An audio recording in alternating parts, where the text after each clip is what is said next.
6:11. Sorry for the slight delay. I wanted to make sure everybody could get their comfort breaks. All right. Sue, I'd ask if you could do a roll call, please. Kim Winter. Here. Otto Henry. Here. Alyssa Bouchard. Here. Carrie Germain. Here. Chuck Miller. Here. Andrea Fick. Here. And Engel. Here. Thank you. Thank you, Sue. All right. Next, would you all join us in the pledge? Allegiance to the flag of the United States of America and to the republic for which it stands, one nation, under God, indivisible, with liberty and justice for all. All right, I'm going to turn this over to Mr. Kitchen. We have a special presentation. All right, welcome everyone. This is very exciting. Last year, our board approved for our band after many years to get new uniforms. And their first game is tomorrow. They're very excited. We asked if they could come and kind of give us a preview, show us the new uniforms, and play a song. So we're going to head outside. The board, I encourage you to go out this door, this back door. And community, if you'd like to go through, out that way or this door over here, then we can meet outside and listen to our band. All right. All right.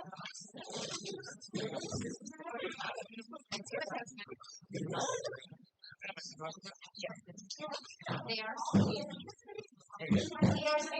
it going? Good. How are you? Good, thanks. Go ahead. I was looking. I'm like, all right.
Yes.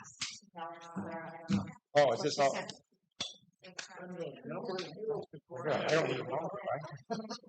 Probably. Yeah, we talked about you weren't here. Let's get a little that's why you come to oh,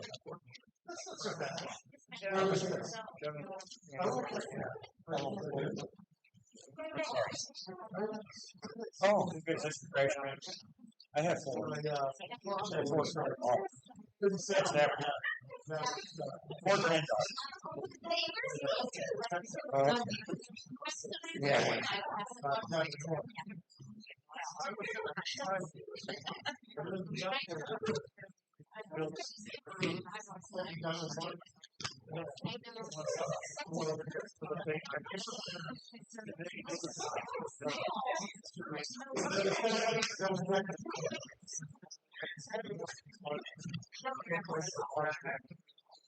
Oh. This is one thing.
Oh, I did. Yes, I did. That's what you asked. Yes, follow up. Absolutely. Absolutely.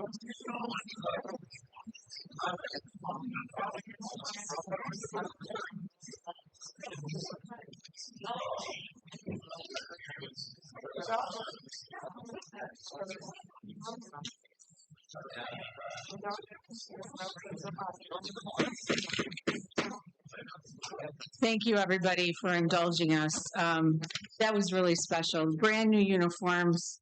My son graduated in 2001, my oldest son, and he wore the uniforms, the old uniforms, before the ones that they just replaced. So there haven't been a lot of replacements. They look amazing. They said they feel really good. If you want to see them, they'll be at the football game halftime tomorrow, and they're going to be playing songs from their parents' basement. So it's worth the trip. But thanks again for letting us do that.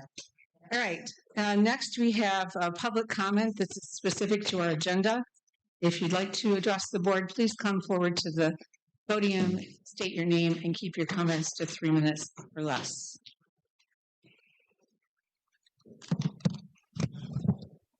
Hello, my name is Jennifer Staten. I am a resident of Mundy Township. I am also a taxpayer for the Swartz Creek School District. I am here before you today, and I am going to urge you, I notice I will tie this into the resignations and retirements. So before you begin to do resignations and retirements and you start doing hiring and more hiring within the district, I think the district has a responsibility to our community to ensure that you are taking it in the best interest of the taxpayers. We do not want to pay for another 750 kids to come from outside this district into Swartz Creek. It is literally bankrupting the district. And every year you let this go on, it will continue to bring us down. The overhead, the extra teachers that you have to have, the staff, the buildings, All of that comes into play. So I'm going to ask you, you need to take it into consideration. The taxpayers are tired, and we are done paying for other students to come here from out of the district. Thank you. Anyone else? Good evening. Christopher Iamarino, president of Troon Law Firm. We are the district's counsel. This is in relation to the regular meeting minutes of August 13. We just, as a firm, have had a fantastic relationship with your district for 45 years now. And it had been reported, at least in a local media outlet, that perhaps there was some dissatisfaction from the board with our firm as a result of that August 13 meeting. And we just wanted to be here, identify that we greatly value your district, that we are eager to continue to serve you, and we certainly hope that your board is interested in continuing that relationship with us as well. So that was really all that we are here for this evening, and if there's anything that we should know about, please let us know. Thank you. Thank you, Christopher. Hi, Phil Clark, Troon Law Firm as well. I had authored that legal opinion about the purchase offer on Moorish, and there was some disconnect and some miscommunications raised in that article. I think it's Swartz Creek View. And so I just wanted to show my face and be available to correct those communications going forward to make sure that my legal opinions do, in fact, get to the board. And I've already had discussions with Superintendent Kitchen as well. Thanks. Thank you, Phil. Anyone else?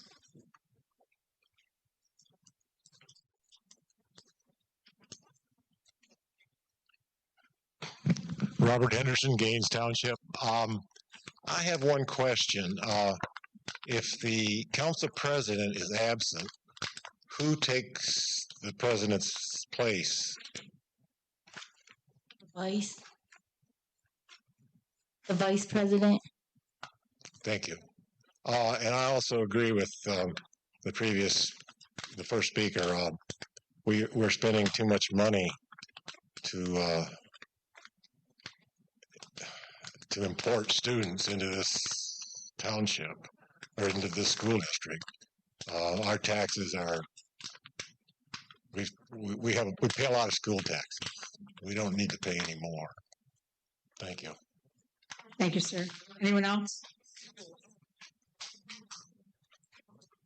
Hi there. This is in regards to School of Choice that is on the agenda. My name is Michelle Corbett. My children attended Swartz Creek through School of Choice. I spent 30 years serving right here in this district. I've seen firsthand how Swartz Creek staff members positively transformed lives. I've heard some say only Swartz Creek taxpayers should have their kids here, but that's not how Michigan school funding works. Local taxes mostly support facilities like bonds and sinking funds. The money that pays for teachers, programs, and supplies comes from the state foundation allowance, and that money follows the student. When my children came here, the dollars that would have gone to their home district instead came with them to Swartz Creek. That didn't drain this district, it strengthened it. Classrooms were already open, teachers were already in place, lights and heat were already on. When my children enrolled, the state foundation allowance that follows each student came with them. Because most costs are fixed, these dollars became additional revenue that could be used to sustain programs like band, choir, athletics, trades, and AP classes. Programs that depend on both enough students and enough funding to stay viable. That same funding also supports staff to provide extra help for students who need it. In other words, the dollars my children brought didn't just cover their seats, it helped opportunities for every student in Swartz Creek. And another concern I hear is that we're going broke. The facts don't support that. Swartz Creek's general fund balance, the rainy day fund, has grown steadily over the past 5 years, from about $5.3 million in 2020 to more than $11.5 million in 2024, with a current balance of $10.9 million in 2025. That puts the district in the 15 to 20% healthy range recommended by the school finance experts. In fact, compared to 2015, when the balance was just over $2 million, the district's reserves have grown more than fivefold in the past decade. This is not a district on verge of collapse. It's a district that has managed finances responsibly while continuing to serve kids. Thank you. Thank you, Michelle.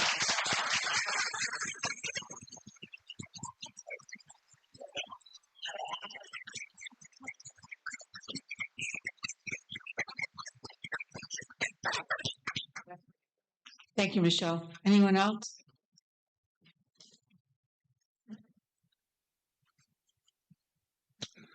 Somebody left their phone up here. I don't know who it was, but there is a phone up here. Maybe it's to record. I'm not sure. My name is Gerald Roberts. I've lived in Flint Township for a number of years, over 50. Happened to listen to a podcast, Mr. Mike Gilbreth, on Wednesday of last week.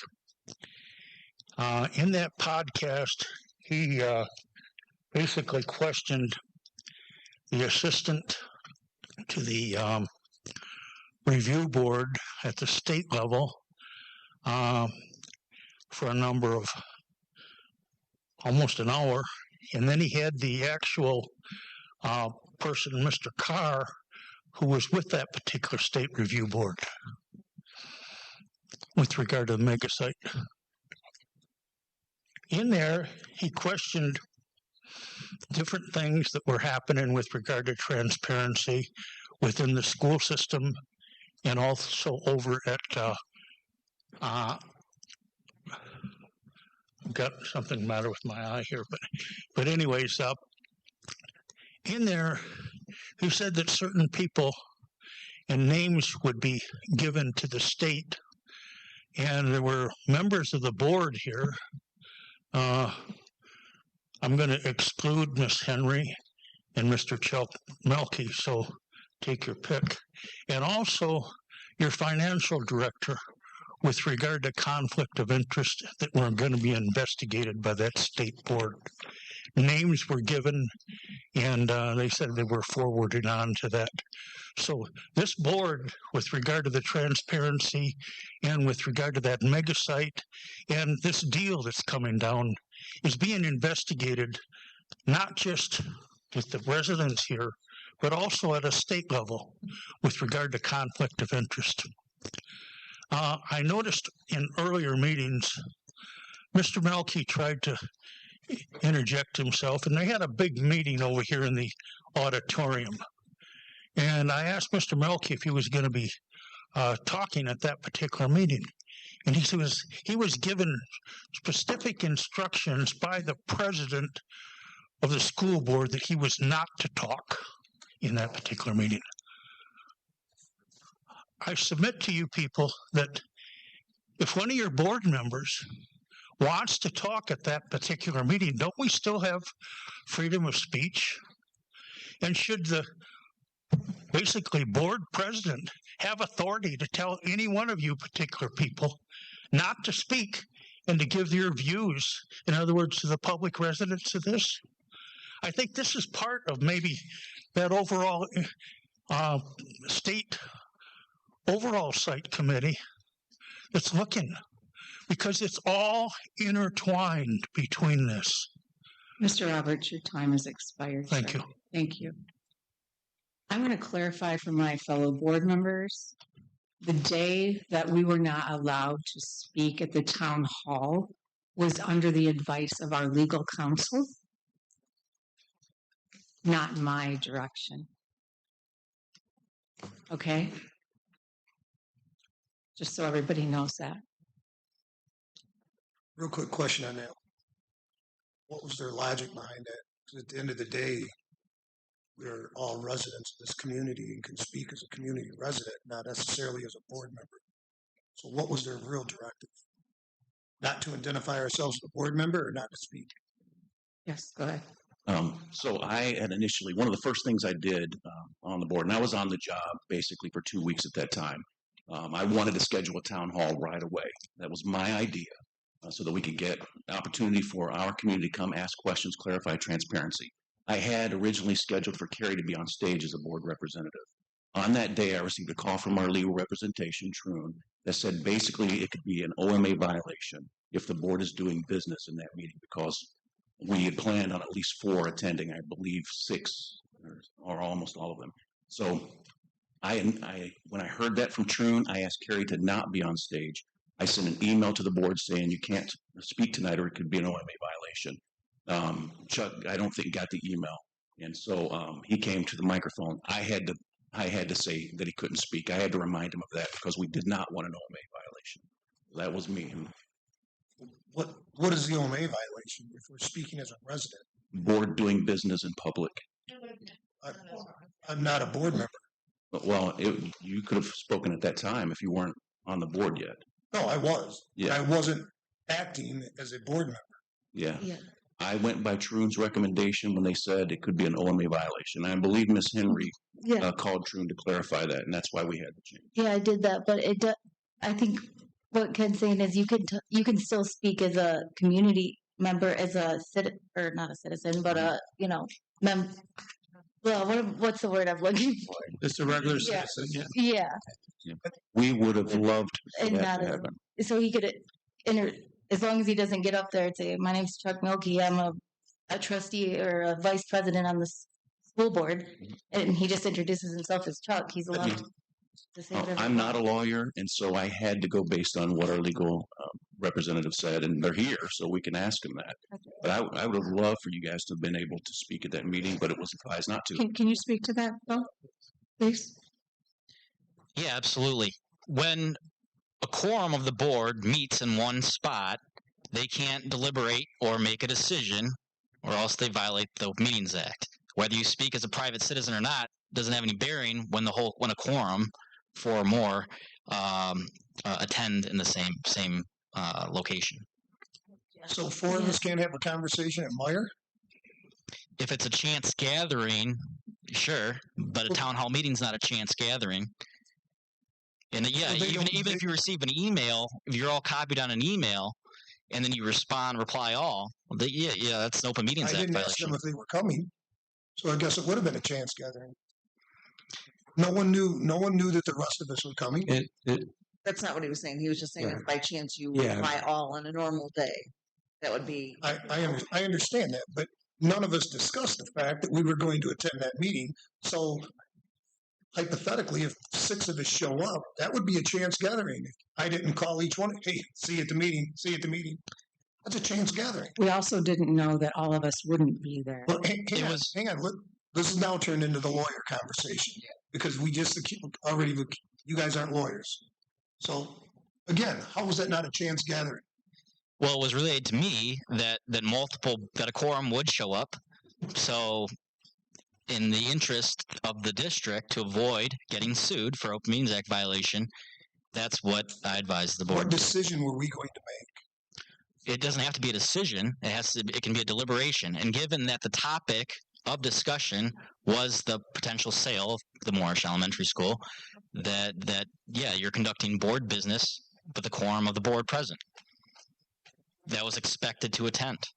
And if board president is on the stage answering questions or No, leave her out of it because I agree she probably shouldn't have been on the stage because that would have looked like we were leading a meeting. yes, and that was But my if advice. 3 of us got up and spoke, what difference would that make? We weren't. It is very different than this. I don't agree with that. And, when a quorum of the board meets, discuss board business, that's the risk you take. And that's what I advise the board. How do you know it's going to be board business, Philip? Just out of curiosity.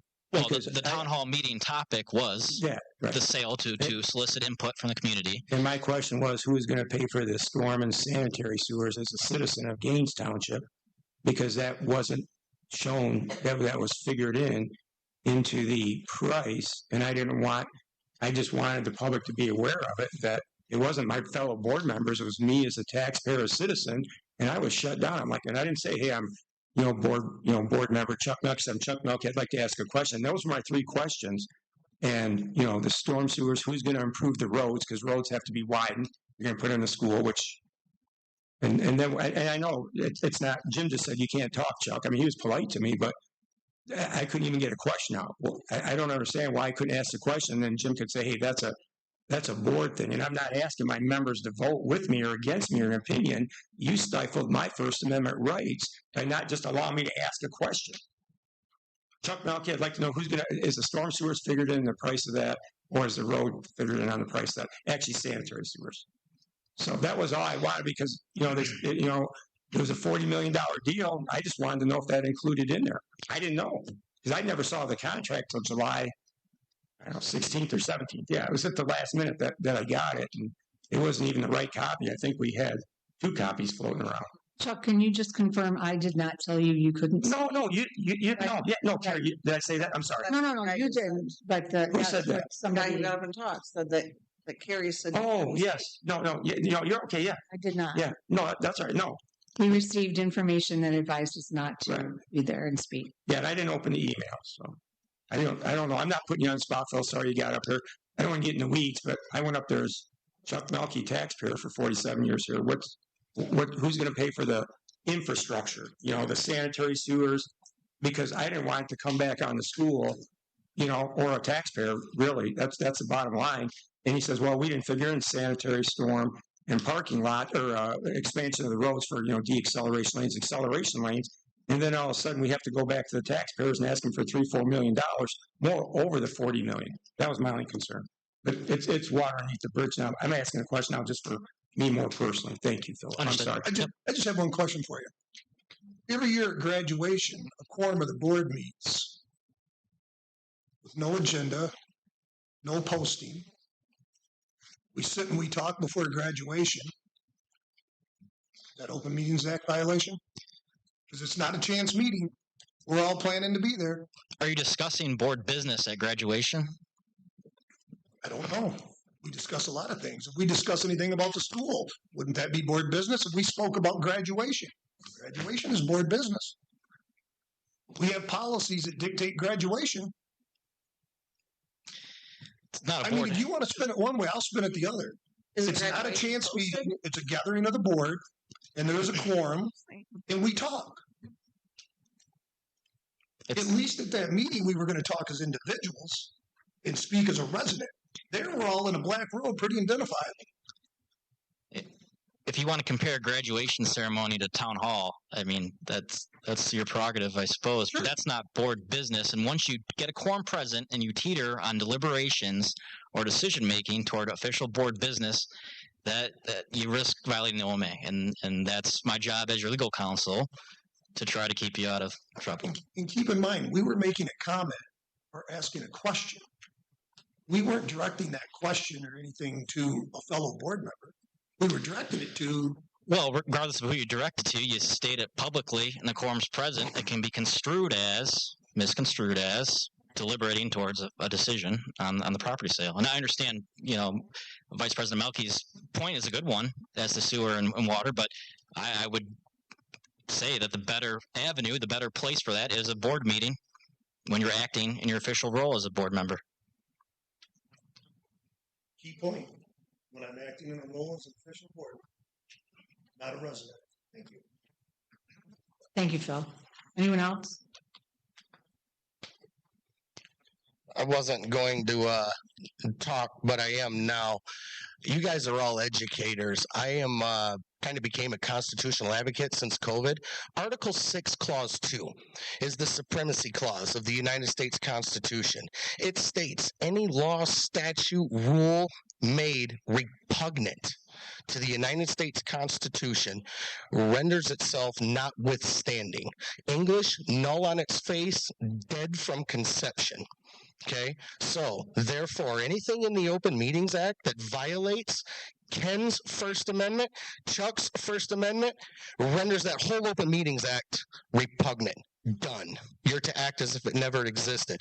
Birmingham or Shuttlesworth versus Birmingham, Alabama states you are to carry on your protected activity with impunity, meaning you cannot be punished for it. First off, police, judges, lawyers, they are acting in capacity of a judge, a lawyer, as a governmental actor. You guys are in the same boat. So when Ken's argument is 1000% valid, when he goes there as a private citizen, just like Chuck, they are acting in capacity of a private citizen, not a governmental actor. Therefore, they are not acting in capacity of the board. So that's basically all I have to say. Just state your name. I'm sorry. Oh, for I'm the sorry. recording My name's secretary. Jason Dye. Thank you. Anyone else? All right. I don't see anyone coming forward. All right. Next on our agenda, we have our consent agenda. I would entertain a motion for approval. The only thing, okay, I want to add on the contract with Kendall Williams. But I guess I can bring it up at board comment. You want to add it onto the agenda that we're reviewing? No, Thank you, no, gentlemen. no, not now. No, it's a consent agenda. No.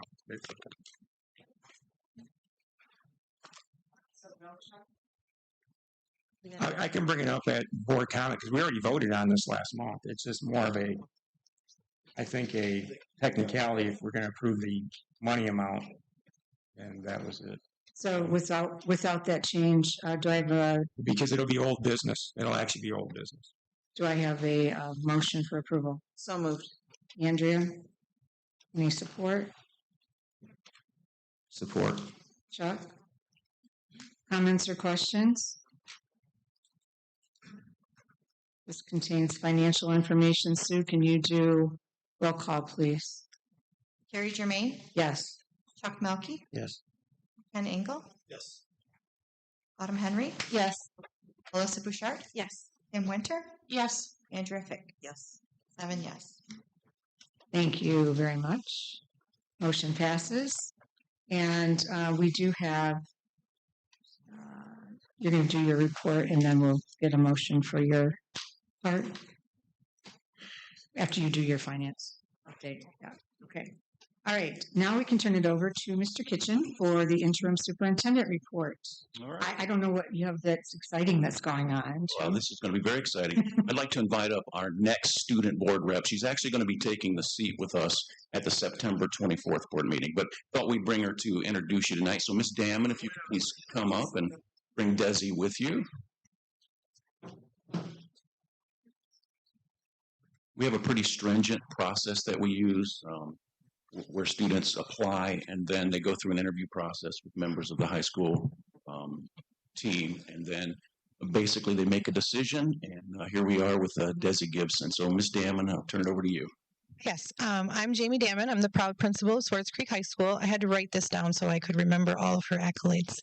I have the pleasure of introducing you to Desilia Gibson. She often goes by Desi from her friends and people who know her well. A dedicated and accomplished member of our school community. She's a proud member of the NHS, and she serves this year as the secretary. She demonstrates leadership and commitment to excellence in everything that she does. Beyond the classroom, she's deeply involved in the community, volunteering wherever she can, including serving as an usher for graduation last year. She also represents Swartz Creek High School as a member of the archery team. She's also attended the world level competition for archery, showcasing her focus and drive. Known for her kindness, honesty, and strong work ethic, she's not only an outstanding student, but also an exceptional role model. We are excited to have her bring her voice and perspective to the board as we work together to make Swartz Creek High School the best it can be. Her parents also asked me and the audience to make sure to include that Desi is also a school of choice student in our district as well, which I was not aware of.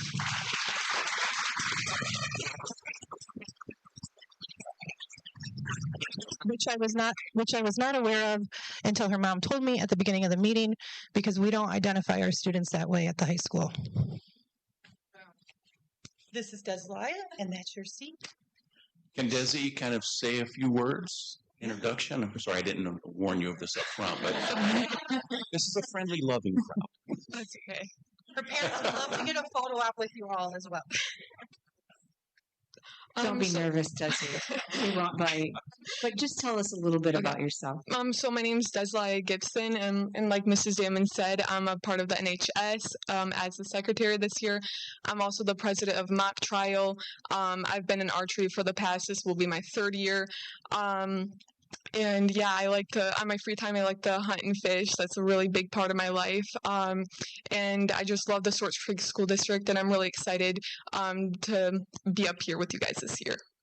So our educators in the audience will appreciate the fact that I'm going to ask you, what is it you love about Swartz Creek? I just love the community and honestly the teachers. When I moved to Swartz Creek in 7th grade, I didn't really have that at Owasso. So when I came here, I didn't really have a lot of friends, and my 7th grade year, my teachers were a very big part of that and getting me used to Swartz Creek and helping me out with that.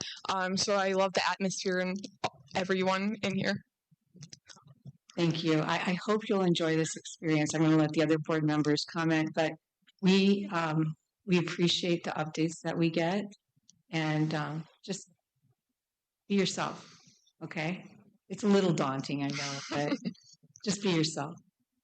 Anybody else? Can I get a picture of you from this angle for your mama? Yeah. I think she's gonna want it. Moms like pictures of their kids at podiums. What do you hunt? What kind of animals are you hunting? Well, I hunt deer, rabbit, squirrel, really anything. My dad hunts bear, so I've been getting my points for that. So yeah, I What's hope the I can do biggest that. fish you caught? What kind of fish? Probably a walleye. You know, a couple years ago, I outfished my dad and all of his friends, Oh. so that was so really. I bet that went over well. Congratulations. Thank We've you. had really good board members from the student body, and I'm sure you're going to carry on that tradition. We've had super ones, and it seems like everyone gets better, and I'm sure you're going to do the same thing. Thank you. I have one more question. So you said you moved here, but you meant move schools? Yes, You've move been schools. a Yeah. school of choice student since 7th grade. Yep. Yeah. Awesome. And I love that you didn't know that, Mrs. Do you want to stand right there and then we can have them join together? Do that? I'd like her to shake everybody's hand, too. Yeah, oh, Maybe our yeah. board, that's what they That's what traditionally we do, do is they when come we up. have new hires. They always shake the hands after they get approved. So, yes.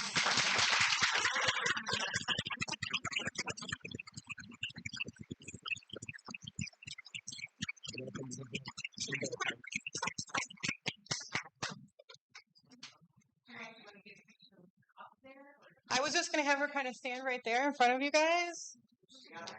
I have all of you in right now. Okay, ready? 1, 2, 3. I am not Michelle Corbett, so I'm going to try. There we go.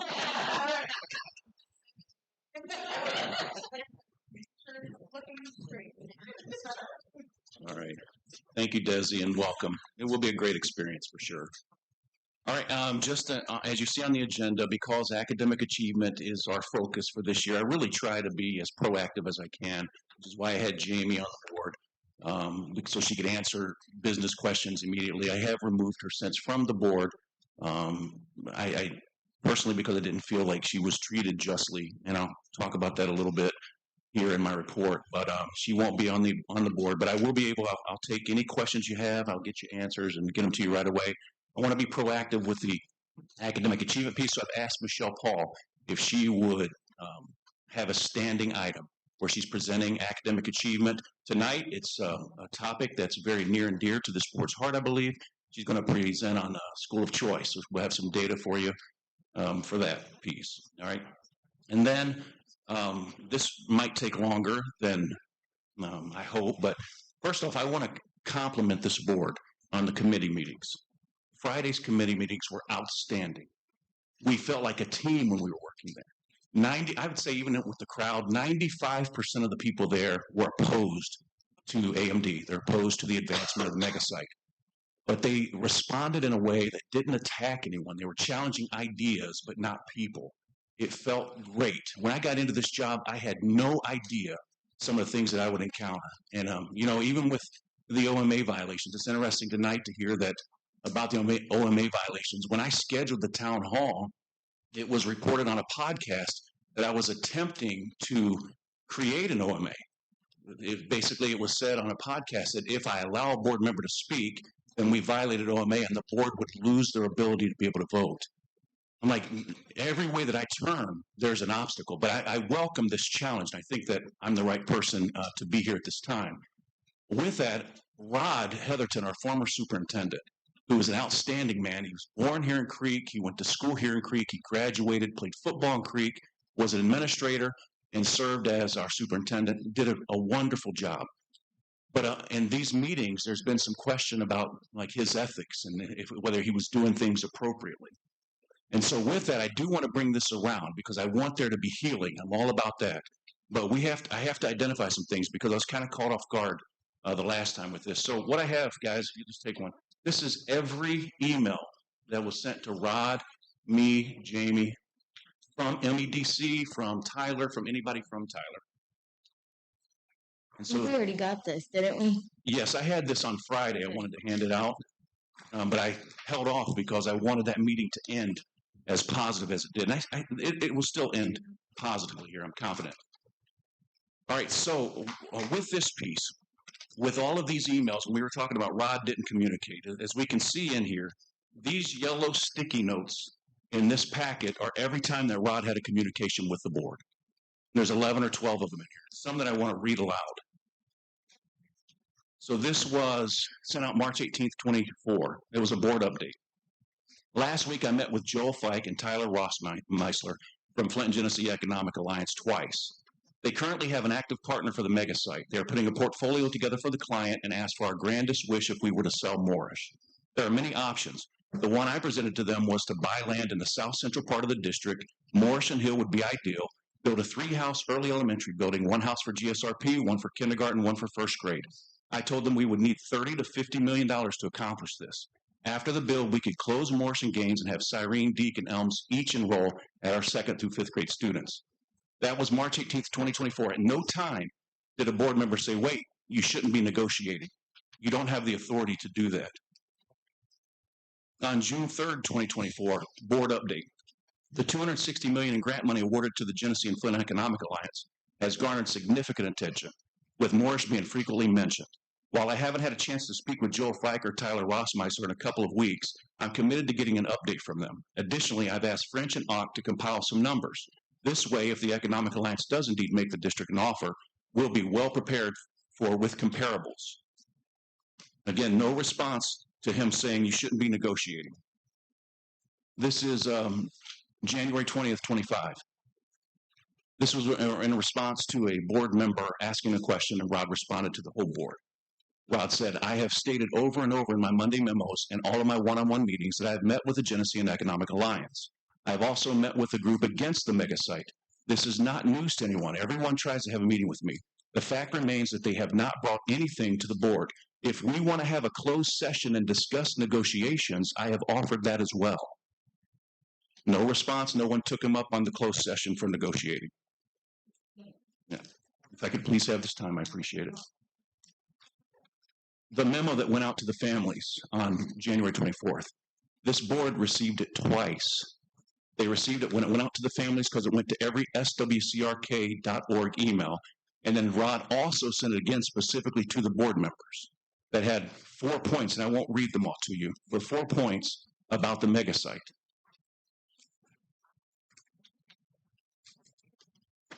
On May 29th, 2025, there have been multiple releases of misinformation from the No Mega site. Now, this is one that Rod resent from December 2nd.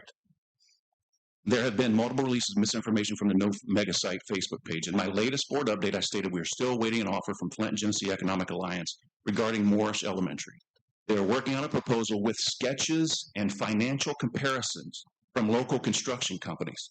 I have reminded them of the need to present their plan to the board. It may be prudent to schedule a closed session soon to discuss the purchase and sale of real property. I need to find out where they are getting their information. It looks like one of the local companies and the Economic Alliance are not on the same page. Right? So these are just examples of Rod's communication with the board. No one was surprised. Now there was some merit brought to the last meeting that I was confused by when Chuck had mentioned about the proposal and who knew. And absolutely, that caught me off guard. When I sent that proposal to this board on July 17th, I thought I was resending it in preparation of town hall and learned that you had not received it yet. So I went through trying to find out where that happened. And here's the piece. We received that. I didn't receive it. It was Jamie and Rod received the proposed draft on March 19th, as Chuck had stated. May 19th. May 19th. It was sent then to Troon and to French, and then Troon was asked to do an executive summary of that information in preparation for the proposal date because they were bringing the proposal to the board on June 25th. They got it back on June 23rd, so it was in time. On June 25th, as you know, Rod had already committed to Zealand. Rod wasn't here. I was voted interim superintendent on the 25th. I had no idea that the board had not received that proposal. Rod and me did not talk about that when he sent it. He didn't talk to me about, hey, should I send this proposal at all? I was under the assumption that that had already been sent. So I didn't even think about sending it. from the 25th until July 17th. So we had a radio show reach out to me. And so I'll read just as quick, and I'll sum this up kind of quickly, because there was two things in here. It's Mr. Kilbreath was his investigative work, and he sent me asking some questions about Morris and also about our GPA. So I said, first, regarding the GPA policy for student athletes, last year our board voted to remove the GPA requirement, instead mandate that students must pass all their classes to remain eligible. In my view, this raised the bar. The message was clear: you will pass every class or you won't play. A GPA requirement alone can create a loophole. Students might maintain a 2.0 average by taking easier courses while still failing a required class needed for graduation. Prior to this vote, our policy requiring a passing grade in every class was among the strictest in the county. It's important to note that during this discussion, our high school principal advocated for keeping both requirements. I asked her when she was trying to speak, she said, let's at least do the 2.0 and still pass all classes, because our goal is for all students to graduate. But she was silenced at that meeting. Second, on the matter of the law firm letters, the sequence of events is straightforward. On March 19th, we received a draft proposal, which was then sent to our architect and law firm. The law firm prepared an executive summary for an upcoming board meeting. Around that same time, our superintendent began pursuing another position, which he formally accepted in mid-June. On June 25th, during a board meeting, I was appointed interim superintendent. The same meeting, the Flint and Genesee Economic Alliance formally presented its proposal to the board as planned. Getting us to this point has been a year and a half in the making. This proposal was not the last word. It was the start of the process. On July 17th, ahead of a town hall I hosted for the community, I emailed the proposal to the board, assuming they had already received it, and I was simply refreshing their memory. I later learned that this was the first time that the board had had this written document. Because of the leadership transition, there was a gap in communication. But the assumption was that our previous superintendent had already shared the information. There was no malice, no intentional holding of the information. The coincidental timing of our superintendent's leaving created further confusion. Unfortunately, this has since been used to create additional confusion and take us away from our district's core purpose. We had a statement from Troon, and this really summed it up. As we discussed this afternoon, and this was sent, I apologize, on June 23rd, 2 days before the proposal. As we discussed this afternoon, it is premature for the board to take any action to approve the purchase agreement on Wednesday. Having legal counsel attend at this stage also seems too preliminary. It is my understanding that Wednesday's meeting is an introductory presentation to the transaction's bones. I'm happy to answer questions that come to mind after the meeting or to meet with the board or the finance committee later on. That is the approach that I would recommend. So it was understood that this was just the beginning of the negotiation process, and Rod did a wonderful job to get us there to where we could have this piece to analyze as a board. And so with that, I just want to stress, I'm so excited that we're moving forward. Chuck, your ideas for committee meetings was a great idea. I was hesitant at first, but after going through those 3 meetings and seeing the response of the community and the transparency that comes from that, I loved it. I love that stuff. I think we're on the right track. And my goal is that we'll continue to move forward to do what's right and in the best interest of our community. Did anybody say anything about moving forward and not pursuing the investigation? That we welcome an investigation. Okay. We welcome it. So, yeah, they'll get the same information in the same packet that shows what everybody knew. But I didn't cancel those meetings because we need to move forward. Yeah. So, well, okay. There was more than what you just stated in the information that was sent to us on Google. You guys have I would highly recommend everybody looks at that, because it's saying 2 different things, and I just don't want anybody to be misled into thinking that that's cut and dry, the facts of what happened. I'm not saying that it didn't happen. I'm just saying there's more to it. You guys have the legal pieces that come with it, and those actually cast more credibility on what we're doing. So yes, I definitely encourage you to read No, I'm not the package saying you that. received. There's nothing missing from here on out. It's every email. I believe that, Jim. And I believe that this is generated to the board because there was a FOIA request. And I asked specific questions at the last meeting, and you denied knowing anything about anything, and so did Jamie. Yet now these emails have exposed it, that you guys knew some of this information that you didn't pass on. And that's my problem with it now. It would have been just easier When I worked internal affairs, I told the guy or the gals, hey, listen, just tell me the truth up front. And I feel like the truth was kept from this board, because if you were so intent on informing us, a board memo that came out 4 times over 2 years isn't really informing us when it's buried at the bottom and it has 8 or 9 subjects. And I'll be honest with you, you know how I don't read all my emails, but if I had an email say, pay attention to this, it's about the sale of a building, then we would have set the parameters. If you read the context of those emails, it sounds like they were very informal talks by Rod and Tyler. And then a couple of the emails weren't even really anything to do with it. He was complaining about the megasite people bothering him on 1 or 2 of them, because out of the 4 or 5 there, I read a couple of them. But I asked Rod directly, and you were here and Jamie was here, do we have anybody that signed an NDA? And everybody looked at me, and Rod said, absolutely not on our administration staff. 2, I asked, do we have, because I heard a rumor from the public, do we have a purchase agreement? And there was a purchase agreement. He said on May 28th that there wasn't, or 27th. On May 29th or 28th at the meeting, he once again states, no, there is no purchase agreement when it was in their possession. And you guys, and that's my whole idea why I've been a little crappy, because I feel like I can't trust my 2 or 3 top people. And then now you're running interference. That's all this is, because now it got sent out to everybody. And I think you're a good guy. I really do. But this is, and I know you have a lot of teachers here to support you or support, or go against whatever. But this is crap, because this came out last night to this board. And it actually has where you didn't know about it. And I'm not saying that you forgot, because last meeting you said, oh, Chuck, I was concentrating on Mary Crapel, so I didn't know this. How does anybody not know about a $40 million sale of a school? Exactly. I don't get it. And I'm not going to belate it, because I've already downloaded this when I found it last night. Yeah. And I'm like, wow, this came in my Google Drive out of somebody else's FOIA request.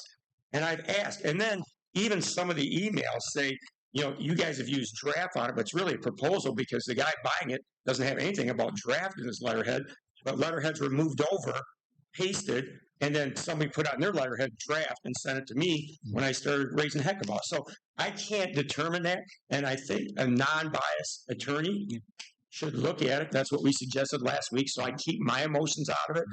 Autumn's motions, Ken's, Alyssa, whatever side we take, and okay, you two, Andrew. And you weren't here last meeting, though. That's all right. And then that's why I said, okay, let's be fair about it, and let's try to get a third party in here. And the reason why I said that, they're like, why don't you use third? Because I've seen those videotapes. You guys, none of that stuff looks right. The public hasn't seen it. Somebody Skyped all those. I can't believe they did it, and they came in our FOIA request. And I guess you can look at it. It's a two-sided coin. You can look at it as good or bad. I look at it as bad, but threw attorneys in there, and they're talking about, well, we can just put bids in the file, and we're going to play good cop with the board and bad cop, and we're going to sell this to them. I've done at least 25,000 criminal complaints, and it don't seem right. But I'm gonna, if I could, that's my response. I haven't been able to read 100 emails that I got last night. I agree, and it came off of a FOIA request. We would have never seen this if a FOIA request didn't come in. I don't know if you'd be here saying but they're repeat emails. You've already seen them once. And because we got them yesterday. We got them yesterday. I checked. My Google Drive doesn't have any of these. If this was so important to me, then why wouldn't I get this document 9 months ago in my Google Drive? Because, hey, Chuck, look at this. It's pretty important. Right. Tyler's getting more serious. We got 3 or 4 Monday morning memos. It's like and one-on-one meetings, and one-on-one meetings that most of the board attended. Chuck, I had those ready on Friday before the FOIA came out. My response is from the last board meeting. That's the only reason I printed these off and brought them. It wasn't any other reason. They've always been there. They've always been FOIAble. When I commented about not knowing, you guys, it's evident that you guys knew exactly what I knew in here. I was commenting on the proposal piece. That surprised me when you said that. When you asked who knew what, I knew nothing about you guys. You told me you knew it on July 16th, but the email says something different in the video where you guys Skyped each other is back on May 22nd. I did watch that this morning, and the 6 of you are there. Tyler, hold on. Tyler, a guy from Plant Moran that made the original offer. The French girl's in there. threw an attorneys in there, you, Rod, and Jamie. And you guys are all talking about, oh, we're going to put bids out. You can't even put bids out legally without doing it in the public eye. I mean, this is all, now it's making me, I'm not angry. I'm just frustrated because I've been doing this for a long time. And my job is to be a watchpayer of the taxpayers' money and make sure, more importantly, these kids are protected and educated. And I think this is interference, and this is okay because I received this last night. You received it Friday. No, I asked for it on Friday, and I didn't get it on Friday. But then I Who got FOIA'd this originally? Josh and Adam both FOIA'd. yeah, and then I did. But I think that he was charging $80 for it. No, but you can't talk. That's No, right. Yeah. Yes, sir. Carrie, he can't talk from the floor, please. No, but Chuck, I just want to point out that if you go through the emails in each of these, we are on a good majority of them. We as a board received information. So these were all given to us over the last 8 months, 9 months? You can see the ones that were sent to us as a board. Were they board memos? Board memos, emails, no, I'm going to disagree one-on-one with you, meetings Gary. that two board members are not attending. I didn't. I attended it. I did not say all. I True, just you said there's many of them that have our. Well, let You me said ask the you majority, something. and I don't Hold think on. Hold the floor a second. Carrie, I asked everybody on the board what they knew about it, and nobody knew anything. I asked everybody on the board individually. So don't say this was well informed to the board. Look at the meetings. That's why I love these being taped. Because the last meeting I reviewed, I asked you, Carrie. I asked Kim. I asked Alyssa. I asked Ken. You weren't here. What was your question? Who knew about all this stuff? And not one board member knew. About what? The mega site? No. All the details of the mega site and the $40 million and them going out to build another school and they're going to buy property at this location and none of us were told. And even if it is, this stuff can't be done behind closed doors. They violated the law because it even can't be done by closed doors. When you say people are deflecting, now you're trying to deflect, and that's making me more frustrated because I feel like I'm dealing with. Just tell me the truth. And this came out only because of his FOIA request. It came out because of your response at the last board meeting that caught me off guard. I didn't catch you off guard. It did catch me. How did you not know that you were emailed? You said, I haven't had a chance to look at the handbook. I've been preparing the Morse proposal. That's what you said. You were spending all that time developing your questions about the Morse proposal. And then you sent that to me. You caught me off guard. Now, look, I knew exactly what the board knew. And response to the proposal is what shocked me. You're on tape discussing this several times with these people. That's what you're afraid of now. No, I'm not. I'm not. Bring the independent. That's probably where we need to go. Bring the I'd love to play there. I'd love to play there. I think we should let the attorneys do it and bring it. Yeah. So because catch me up to speed. And I apologize, I wasn't here last week. It was. I didn't develop. It was college move day. I reviewed what I just want to know what is the point behind doing this investigation for this company? What is the point behind this? To see who knew about this and who didn't, who lied at the board meeting. There's got to be repercussion. I don't know. We've been asking. We can't just say and now I get it because it's a FOIA request. You got it Friday before the FOIA. Like, are you okay with? I got it Friday. I got it. It was sitting on my table. That's okay. I don't. Friday, Monday, it doesn't matter. That's schematics. What happened was there was a lot of questions, and my questions came off the top of my head. Did I research the material? Yeah, I had to print up what I could get a hold of because Rod told me we absolutely have no offer. Then I find an email the day before meeting saying, no, we don't have an offer. But there was an offer, and I asked him questioning. Then I asked, when Jamie's here, you're here, and I said, does any administrator have a non-disclosure agreement? And Rod said no. He answered for you guys. But in here it says that anybody that has any financial interest on any property that another company's buying, and we have a financial director that can benefit from her property sale, she can't even be involved in it. And then I find out that she's been involved in the whole thing. We seek legal counsel on that also, and she's not a voting member. But she steers our financial direction. But she signs the paperwork that's of you. For her personal. It doesn't matter. She could. I understand that. She could go to. The question was asked, and I think when you asked the question, it was interpreted that Did the district, were they, like Ken said, showing up at a public meeting, being a community member, you're asking them a question up in the board, and as a board member, they did not sign NDAs for the board. I think that's maybe what. No, I asked if any administrator signed an NDA. I went back and looked at the tape, and it was very specific. It wasn't, and it says here, no superintendent should even consider selling the building without a fair market evaluation for anything, and they cannot go in private. And that's what they did. And now you're going to cover your butt by saying, well, we send out 4 Monday memos over a course of 2 years, and we told you we were talking to Tyler. That's what it says. There's only one that I went back that has any specificity on it. It says we're asking between 30 and 50 million. How did he come up with that? And if it was so concerning, why didn't any other board member ask? And why didn't anybody say we need to go into negotiation if we're talking about this? Because that's because the way he worded it, it was not a serious thing. When it becomes even close to being serious, we should have had board parameters set. Mm-hmm. Who came up with it? I don't know who came up with any of this. I can tell you who came up with it. Tyler, here's a shiny nickel. I'm going to give you another nickel and just do it. Who would sell their house when somebody walks up and says, don't worry about a thing? And then the builder involved, we didn't even put out 3 bids. We've got the seller, the buyer, and they're buying us our property. By the way, we're buying back the same property, the 103 acres. We're only getting 39. We sold it for $250. I didn't sell it. Somebody else sold it. And now we're paying 1.9 for it. But we don't have to do any of that. I mean, that's why I'm raising heck, because we almost did, because I got people on the board. We didn't including you. Let's hurry up and sign it. We're nobody. The only time because we put the brakes on it with the 3 committees. I never said sign it. I never said sell it. Well, we're on a time limit. We're on a time limit. The only time limit that What's the time limit? The only time limit that I stated was I wanted all of the drama to end so we could get back to educating kids. That was the only. That should happen every day.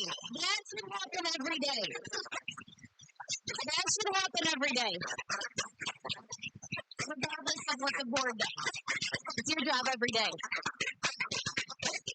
So that doesn't bother me. The grade point average shows it compared to all of our districts. So you educate. That's not my job. The teacher's job is to educate. I supported them with every tool they've needed. Whatever they want, I've said yes. Whatever program, computer program, something they need, that's not my business. That grade point average came up because somebody told me that our academic achievement, that we're doing great. I'm getting the weeds. We're going to talk about this.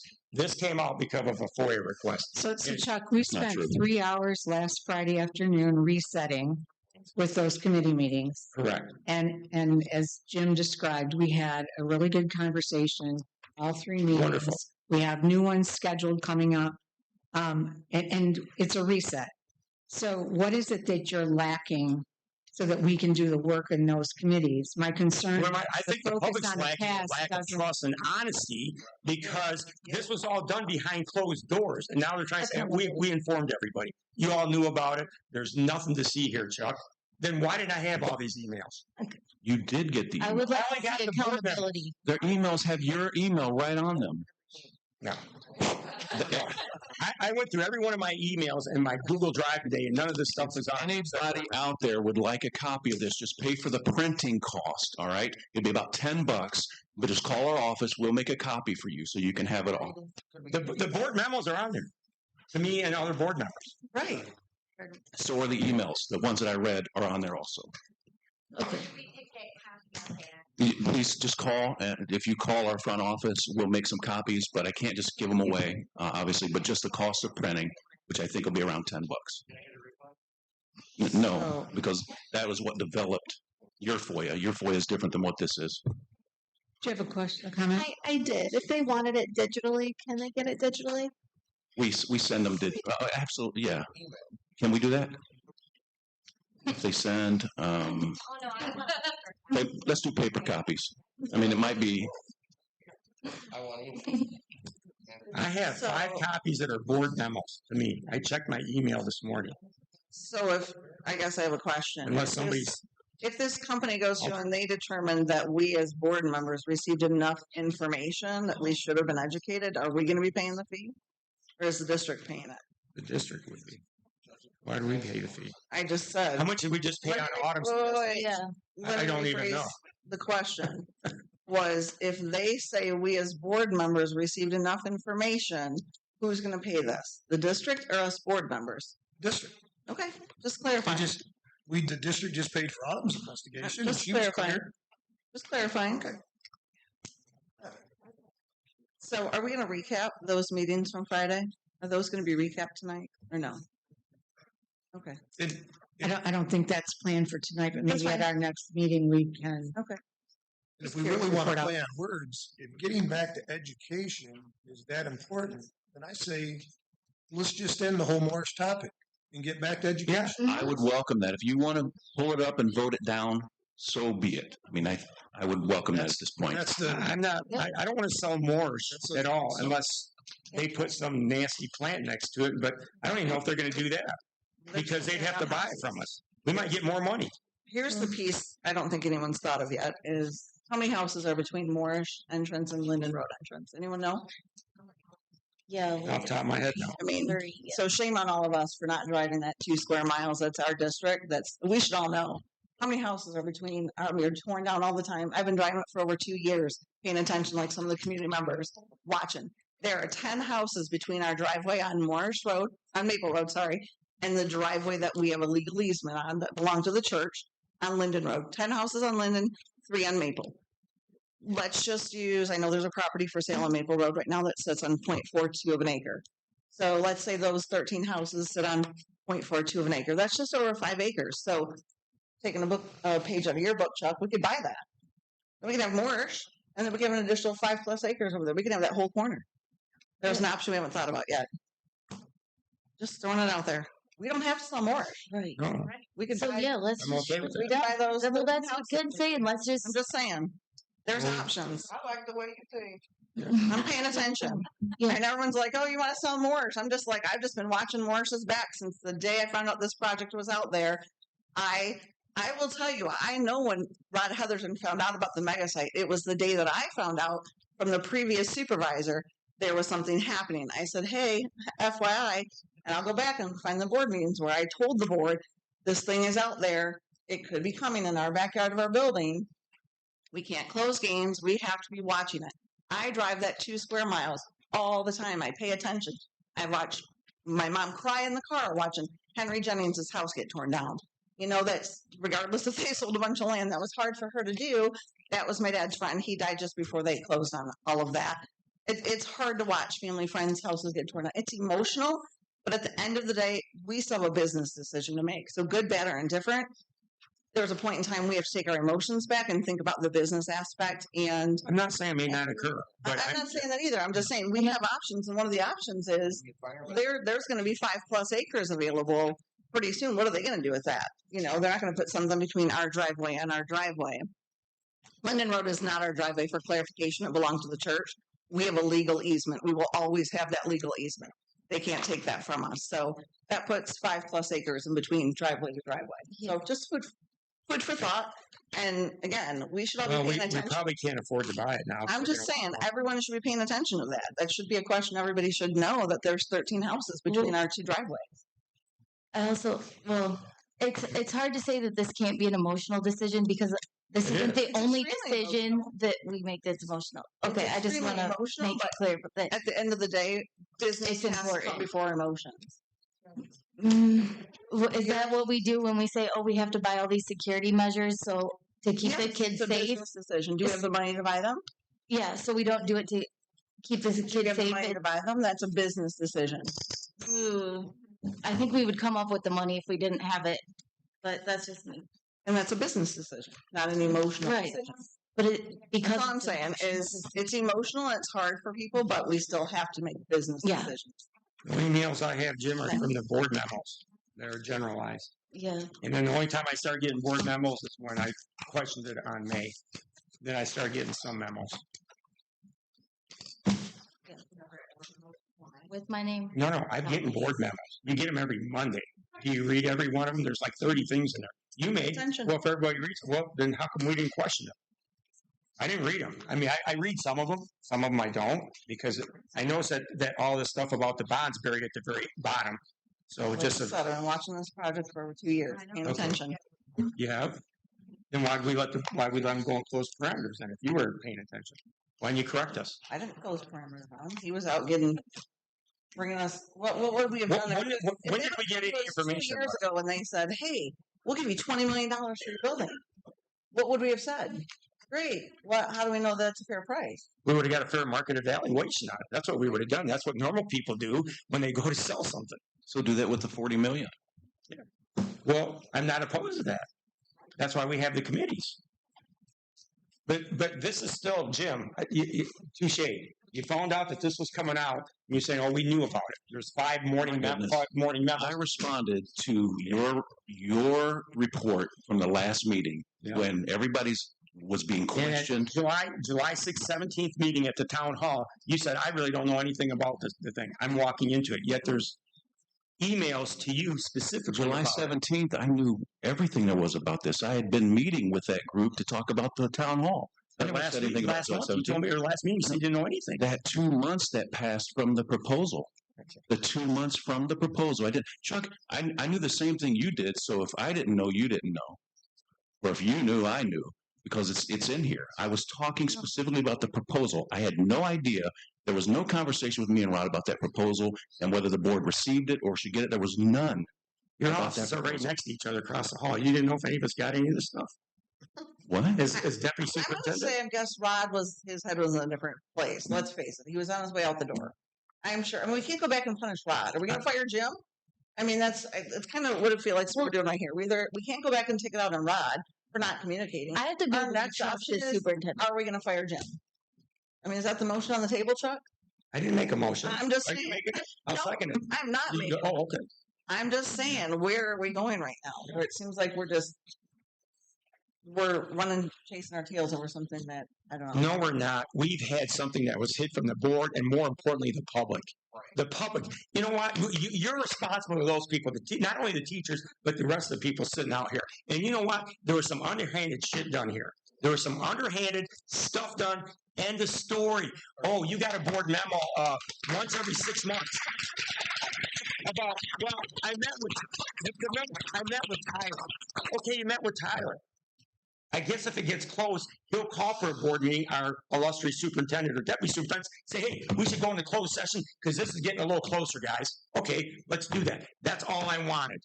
And we didn't get that. And then we got lied to when I asked about it. So guess what? Yeah, that's where it may go. But you can't discuss that in public. So Kim, you had some comments? Yeah, my question was for Andrea.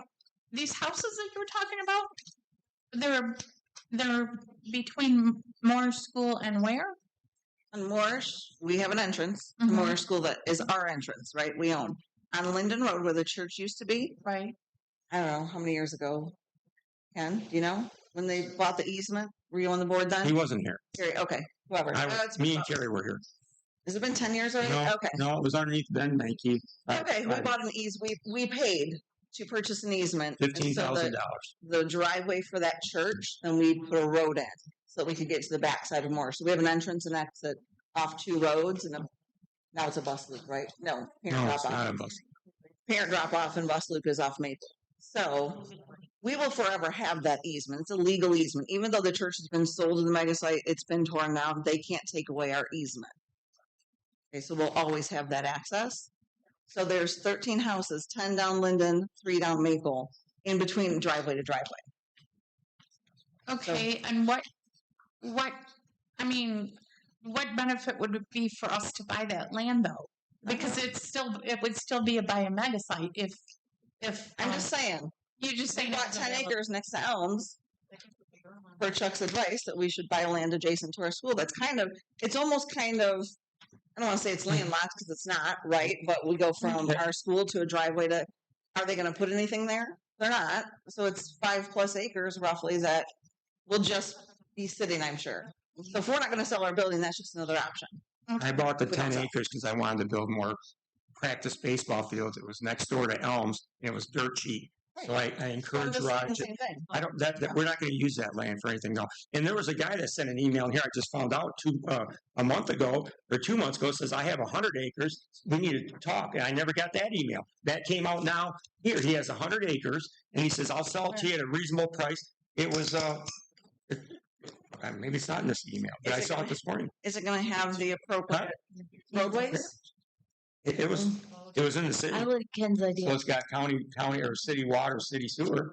Let's, And I don't even know what the price is. It's going to be a lot less than 1.9 million if we move on, but that's for committees to talk about. Remember, we said we broke it up into 3 committees to find property for the district. And you'll if we find need it. one. It's out there.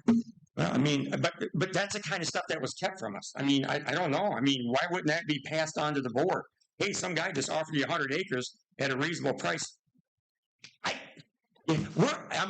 told it before. I stepped in quicksand. I'm playing catch up. Yeah. It's dated Sunday, June 15th. Yeah. This year. I received it from FOIA request yesterday. Okay, dear Mr. Hetherington, the gentleman's name is Mr. Carlson, and he does have 100 acres. He's got it listed as Swartz Creek Games. Grand Blanc I can't Road? tell where it's at. Grand Blanc Road? mm-hmm. Yeah. Is it Grand Blanc Road? Mm-hmm. Yeah.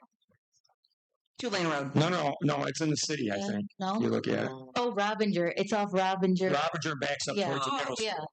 Is it the landlocked school? No, it's got It's- it's 23 acres. It's not it. It's, yeah. But we're off topic here. Yeah. We're off topic. That's the email. That's what I'm talking about. I'm giving examples. I mean, I didn't get any of this stuff till last night off of a FOIA request. Why was this not provided to every board member up here? And why wasn't everybody kind of knowing what's going on? Now we're playing catch up because they knew this would come out eventually, so they better get in front of it. Well, that was June 15th, and I wasn't the superintendent, so I don't know what you received. As I stated, Mary Crapel, I think your name's on it, Jim.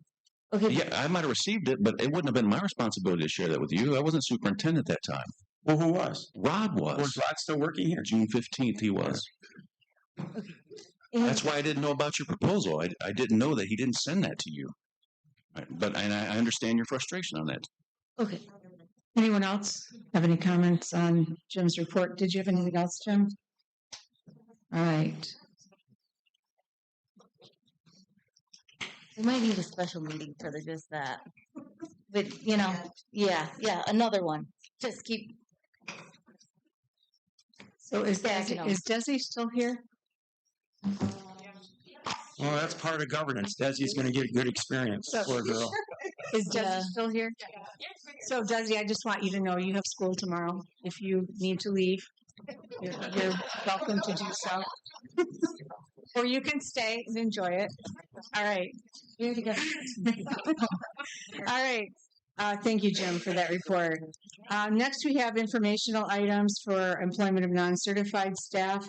And then we have several board committee reports. I'll start with academic achievement. Some of this is on our board action tonight.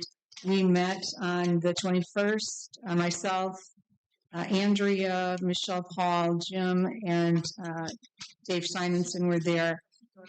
There was a recommendation to purchase additional Tier 1 literacy materials that are going to be paid for by the grant, the 35M grant.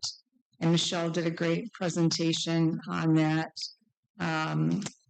It supports the student's K-5 student being a reader, and it's from Collaborative Classroom. So that proposal is on our agenda tonight.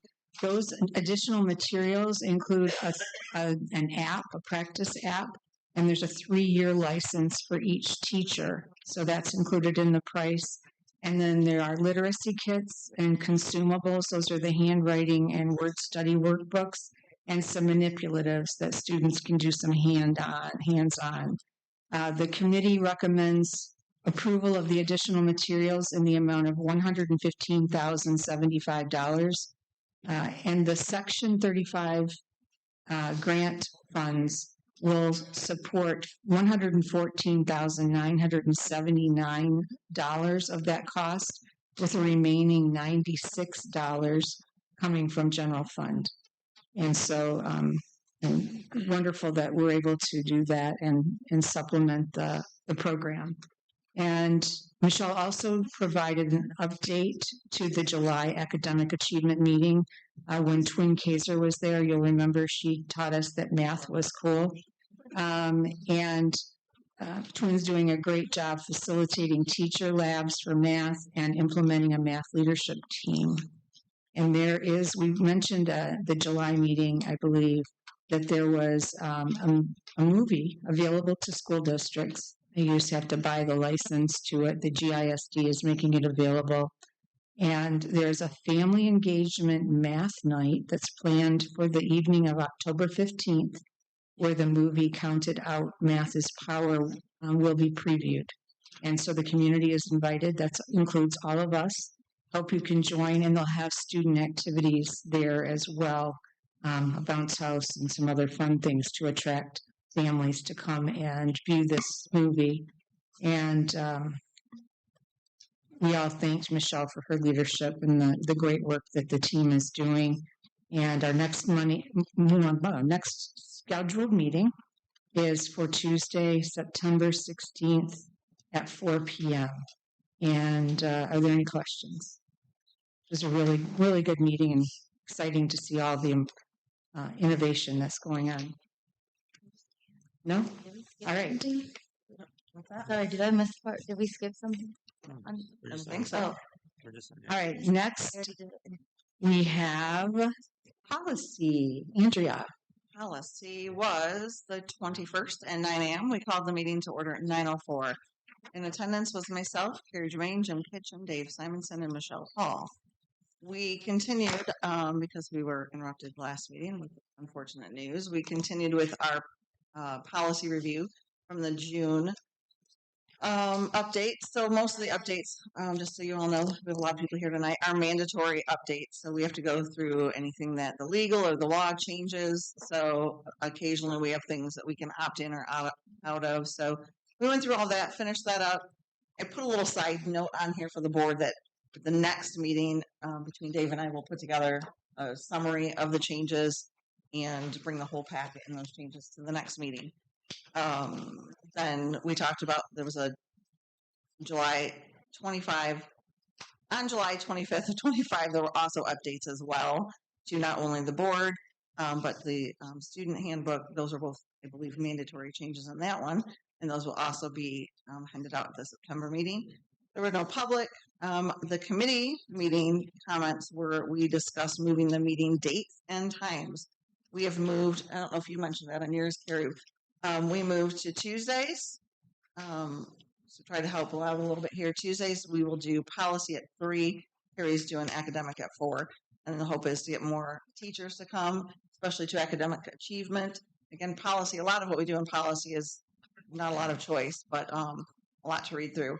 But those meetings now will be moved to Tuesdays. And we adjourned at 10:03 p.m. a.m. Sorry. Any questions? Yeah, It was pretty boring. you moved on policy and Yes. Okay, so it's 3 to 5 then. Yes. Okay, for both meetings. Policies 3 to 4, academic achievement 4 to 5. Okay. Any other questions? Thank you very much, Andrea. All right, next we have finance. Sure. All right. So, Carrie, do you mind if I start with the bond and then do finance? Oh, no, Just to go. in I'm order. sorry, I forgot If you don't mind. bond being separate. Go ahead. Yeah, if you don't mind. Thank you. All right. So, yesterday we had a full house for our first bond meeting. Actually, our second bond meeting, but it was the first to introduce some of the community members as committee members. So I'm really excited about that. We had some great dialogue.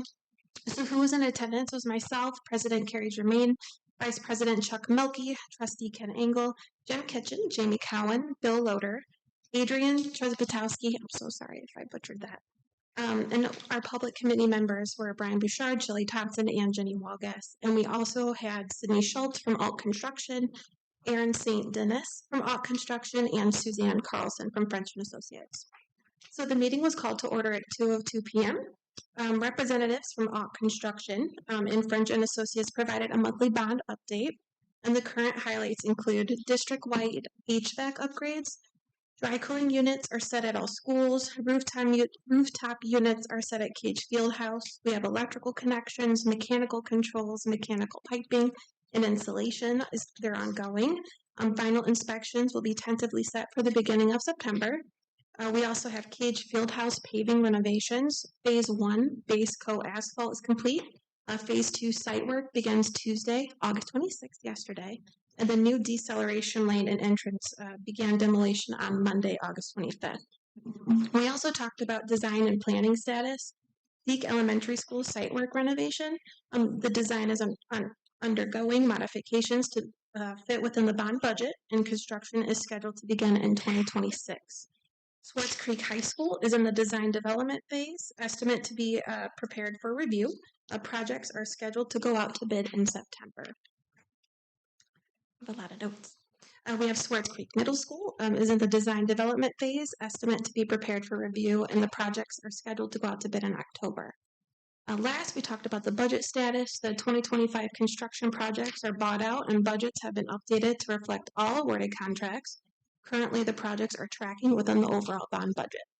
2026 construction projects are scheduled to bid this fall. Budgets are being modified to fit within the bond budget. An overall bond budget spreadsheet update is underway for reference. We did have some committee comments. I had asked Mr. Kitchen if the district could promote the bond process on like a monthly, weekly basis just to keep the community informed. So things are ongoing. So you can see things are happening. He has shared that he had talked to his team, Michelle Corbett, and they're putting together some social media posts and some information to share. Mr. Milkey had shared concerns regarding student safety, particularly about our registered sex offenders rumored to be working among contractors on school property. Mr. Milkey questioned the current background check protocols for subcontractors, leading Aaron St. Dennis from Ott Construction to clarify that such checks are not standard but could be implemented based on client requirements. Mr. Bouchard from the community suggested that all prime contracts moving forward should contain the contractual requirement for background checks, and this will be a standard moving forward. Mr. Bouchard also asked what kind of work was being done for the HVAC upgrades. It was shared that the work that was supposed to be completed in 2028 had insufficient capacity. The HVAC upgrades were being completed on the front end of the bond, so it would be in place for this year. The meeting had adjourned at 2:23 p.m. and our next meeting is September 23rd at 2 p.m. Any questions for Alyssa on that one? Did you get a follow-up on that? Wait. The sex offender? Yeah. He assured the board and myself that they were going to start checking all their subcontractors because you had called me and somebody else had called me that there was possibly some sex offenders working in the parking lot area. And help me with his name, Alyssa. What was his name? It was Because I kind of jumped in him a little. Aaron St. Dennis. Yeah, because we told him we're not going to allow that. It's his responsibility to do background checks on these individuals so they're not working around the kids in and out of the school. So are they getting removed if they? I don't know. I don't know. He's going to start doing background checks. Yes. Yeah, this seems pretty. Yeah. Well, we didn't know about it till you said something, and I got that call. So it's like we got to fix it.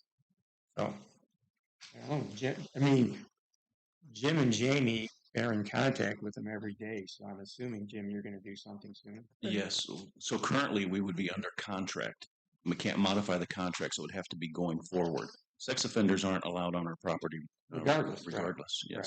But for the piece about but the subcontractors, like when they hire somebody, says, "Okay, we're going to do the asphalt part," he has a sex offender working there. That guy should refrain from coming to the job, Right. right?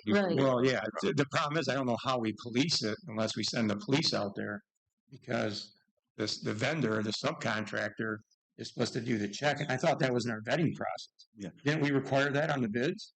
Not for. We would for indoor work, like when I was at the high school and we had. Well, I don't want them. I mean, I'm not against it, but I just don't want them around kids. That's all. Exactly. I don't need to. And if we have an accusation of someone who has, we do send the police out, and the police would be responsible for removing that person off the grounds. Is it a violation of their parole if they're on the list? I don't know. Can police officers? Yeah, they may not. Yeah, if they're on probation, that's a whole different thing than being a registered sex offender. 2 years after prison. Yeah. So if they're on the list, they You'd be on the sex offender register unless it's on MSP's website. Yeah, it's on there. Which anybody can plug in something. Well, it's been brought up. We're gonna make sure that they do something. So let's just. And I did do move some forward on searching that. today. That's a good thing. Yeah. I had reached out to a couple of professionals that work in the K-12 industry, and a lot of the subcontractors, and it's a different company, it's not all construction. No, but it's not. Yeah. the subcontractors that they do use are union-based, where they have to be.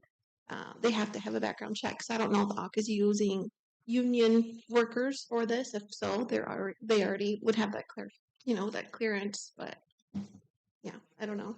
But that's what I found out today.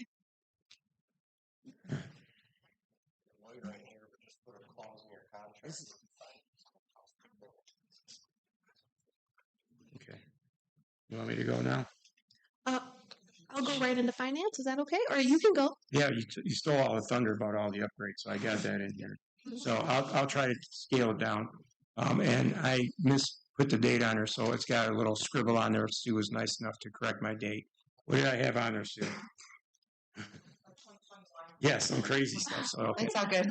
All right. Yeah, it wasn't good. Yeah, I was way off on the year. So, anyways, we started at 3:45 p.m., 4:05 p.m. We concluded it myself, chairing it. Alyssa was there, Carrie was there, Bill Loader was there, Jim Kitchen was there, Jamie Cohen was there, and Jenny Walgas from the public was there. Usually we have John Proposic, but he missed today. So Mary Crape update, the fine stone is being applied, and this is going to be completed within 2 weeks, and the AstroTurf will go on that, and they'll get it all leveled. So that'll look really nice when they get that done. The foul lines were shortened just slightly, and the foul nets will be extended to 30 feet high from 20 feet high, is not to potentially damage anybody's property in the area. The scoreboard will be put in the third week of September, and the bleachers should be finished this week or the beginning of next week. It's all coming together good, and hopefully they'll be done before snow flies. Operational update. The middle school had approximately 20 areas of asphalt repaired by AMI, totaling 1,600 square feet, cost of $3,500 to get rid of some of the low spots. They also installed new blacktop at the bus garage at a cost of $5,000. The lot survey for the Little Dragons Learning Center parking lot is not complete yet, but Bill will bring it back to the committee once that survey is completed. The asphalt's being held off, but it is going to be completed hopefully by wintertime. The only problem is we have to negotiate with that neighbor to the south. And I explained that last month, I believe. Right? He owns 6 feet in the LDCL lot. So nobody knows what's going on, and I told him not to asphalt it. We can figure it out. Right. The Cage first parking lot was completed, as Alyssa said, and they're working on the second entrance with the deceleration lane. This work should be completed in 3 to 4 weeks. The new rooftops are in, electrical done, and they're on the grade schools also, and they should be operational by mid-September. The bus garage washer pump was replaced at a cost of $4,000 and is back in full operation. The school stop finder had a virus in it and caused the system to stop working for approximately 500 parents in the district. It made transportation very difficult. Bill had headaches. Bill stated that him and his team took him through phone calls. He made it work. And he wanted me to relay to the parents thanks for their patience, their understanding, and he wanted me to give a shout out for his staff as they all manned the phones and took it manually instead of with the program. But he's going to have it up and running. Here's the other problem that we have. Although Adrian wasn't at my meeting, she was at your meeting, but it kind of bordered on us. We need a new platform for the diving board, and the concrete has to be replaced, and I asked her just to go ahead and figure it out so we can upgrade the whole pool area for the kids. That was the underment, because she thinks the concrete may be rotted. So Bill's going to take a look at it, and it's going to cost quite a bit of money. So she was $30,000 to $40,000 in the diving board and the platform. So that might be a hefty bill next month. But I asked her to go ahead and figure it out and get 3 FRPs ASAP, so the kids don't get hurt. We get that done. But there's another problem. The tile's all bad and the bleachers are bad. So we're going to have a big discussion. Yeah, no, it looks like crap. So we need to, at committee meeting, figure out how we're going to come up with $100,000, because that's probably what it's going to cost, if not more. And we need to replace it. It's old. It's been here since I've been here. I mean, it's been here. When did it get here? 72. I think. So, yeah, no, my kids were in school then, so it needs to be replaced. It was kind of ratty looking then. So I think that we're going to have to find some money in the building and sinking fund and allocate that and get that done for the kids. Just do it once and do it right. Let's get the tile done, the platform done, the concrete, and the diving board, and potentially the bleachers, because there are probably going to be a lot more of them. Yes, Karen. So just want to make sure the community knows. In the meantime, the students aren't going to be using it. Yes, thank you. Yes, we told her to put caution tape up. Not that that's going to stop them, but we asked them to do that. Good. And my last line was cut off, but I believe it was the water and waste storage area for getting rid of the water in the pool is becoming a problem because we cannot pump it in the creek anymore because it has chlorine in it. So with that being said, who's our fisherman here? That young lady was a fisherman. Desi. So where's Desi at? Is chlorine good for fish in the creek? Probably not. So we're holding the water, and then we're going to figure out pumping systems, and that's going to be several $1,000s. So we're going to put some money in the pool. The public comment was Jenny said at the finance, I believe, about she gave us the heads up that the bleachers are really crappy, and we already know that, so we're going to have to do something about it. What else was talked about? I have asked about status of the west lot at the middle school. Oh, yeah, somebody rented our lot or borrowed our lot and they tore it up. So Bill's going to work with the vendor to try to get that repaired and save us some money. And the meeting was adjourned at 4:05 p.m. And the next meeting will be September 23rd at 2021. No, I have 2025 on that. So 2 p.m. Thanks, guys. Any questions? Yeah. Do we still share our pool? I mean, Yes. With Short answer, yes. For several school districts. They're kicking some money. They do actually pay us. Oh, okay. I already asked that. I'm about the money, and All right. and Adrian gave a good explanation that they give us some. Well, they pay to help us, but we have a joint teams with venture with some of these guys. Okay. And what was the other money question I had? That's a good question, Kim. That was it. Oh, I know what it was. On the bus garage. I know we spent a lot of money. Bill saved us a lot of money. It was going to be $20,000. It's $4,000. And just so you know, we still maintain the bus garage, but he makes back almost all the money through GISD and other buses that are washed there, I think. And so it's a break even for us. So it's not like, I know we're spending money on it, but it's a break even for us on that particular subject. I think it was somewhere in the neighborhood of $9,000 or $10,000 we get back a year. Well, that's what GISD pays. It costs us more to run it, but they're helping us pay for it. It'll help offset the pump price. Yes. Oh, I wanted to tell Bill thank you because he did a good job. Somebody got locked out of the cage the other night or couldn't fix the doors in Travis. I called them both, and they both responded ASAP and took care of it because the doors weren't secured at the cage. They did a great job. That's it. Thank you.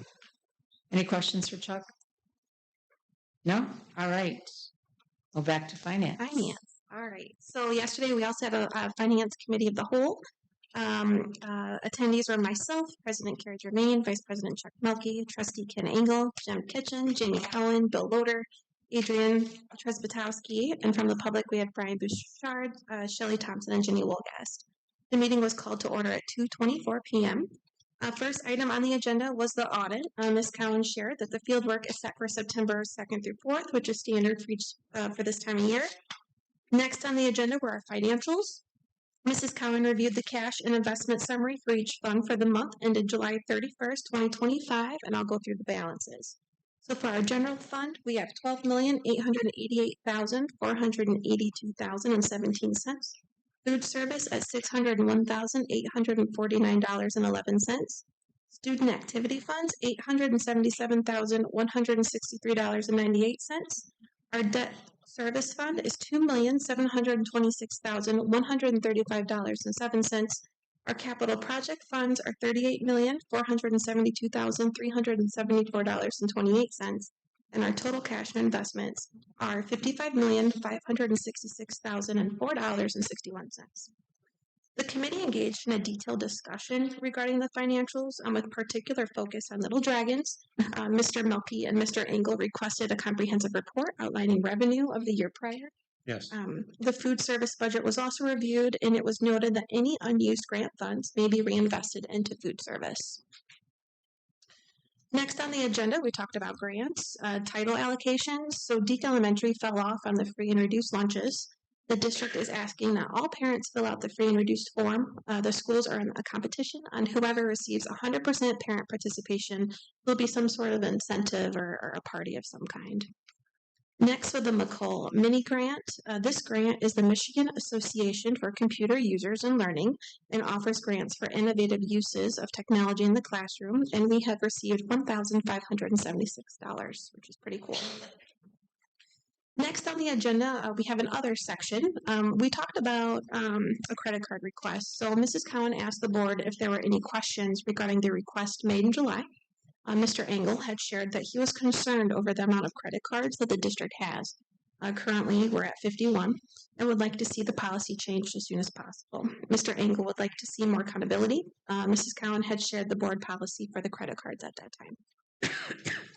We at a prior meeting, it was shared that a board member would like a community education recap, which will take place after the audit next week.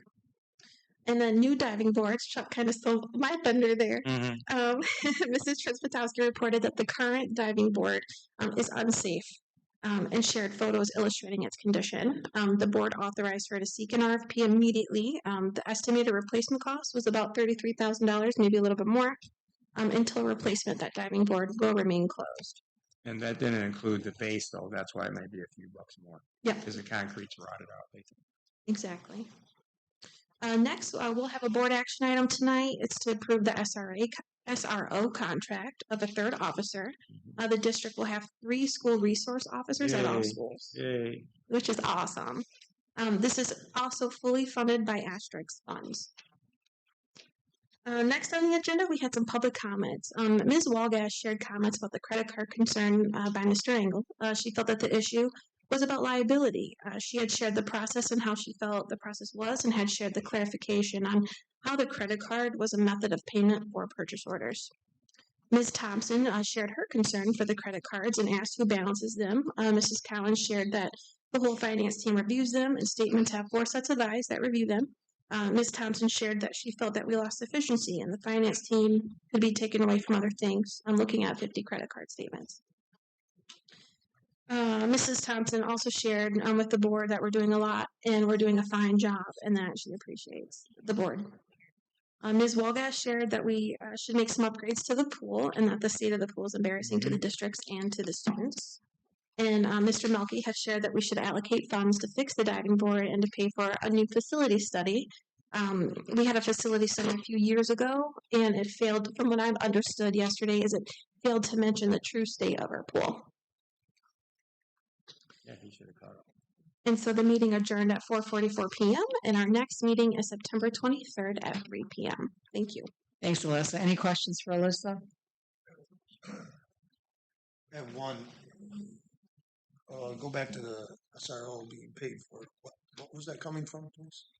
Yeah, that comes from the at-risk funds. I think I said asterisks. I'm sorry, at-risk funds. Oh, okay. So something within the district. Yes. That's where you got it. Sorry, my bad. I do have a question. Or maybe it's not for Alyssa, but do we have? I always felt really good when I knew there was a police car sitting up there at the high school that anybody could see. Do we also have that at the middle school now? Jim? Yes, so we have, when Ellis is there, yes, he has a car also. I'm not sure where he parks. I just think It does. having that visible is Yes. just a little, maybe it's a little bit of a deterrent. So is the third one full time? No. Okay. Yeah. Am I We getting have that? several police officers. We're well protected. We're trying to get some more. It's just that I think Metro's having a hard time recruiting people in the police world. And we have several. Yeah. Yep. And all the buildings are well covered. Any other questions? Thank you, Alyssa. I do need a motion to accept the finance report. Anyone? Okay. Support. Thank you, Ken, Andrea. Any other comments or questions? Hearing none, Sue, can you do roll call, please? Chuck Melke? I'm sorry. Chuck Melke? Yes. Accept the finance report? Yes. Thanks. Andrea Fick? Yes. Autumn Henry? Wait, I got a question. Wait. Yes. You got discussion on the motion? Yeah. What's a discussion? Wait. there's still no school aid budget, right? Oh, she's asking, was there a school aid budget presented from the governor yet, right? Right. Well, I know that you've been emailing us and all, but is this affecting our finance report? Like, are we guesstimating on some of this because of that? Great question. It is a great question, and yes, we kind of are because we don't have the state budget yet. Yeah, it creates a challenge. Then I'm gonna go with no until we can get some finer tuning. Carrie Germain? Yes. Ken Engel? Yes. Alyssa Bouchard? Yes. Kim Winter? Yes. 6 yes. Thank you. All right. Next on our agenda, we have an academic update from Michelle Paul. Yes. Let you introduce her. Yeah, I'd like to have Michelle come up.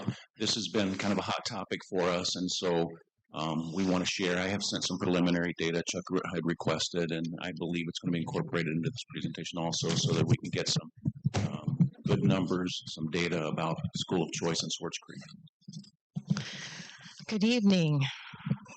Can everyone hear me okay? Okay. All right. I am bringing you tonight some data that you've asked for, financial data, some behavior data, academic data, attendance data, overall demographics of our student population and how many are residents of the Swartz Creek district and how many come by choice from outside of our district borders.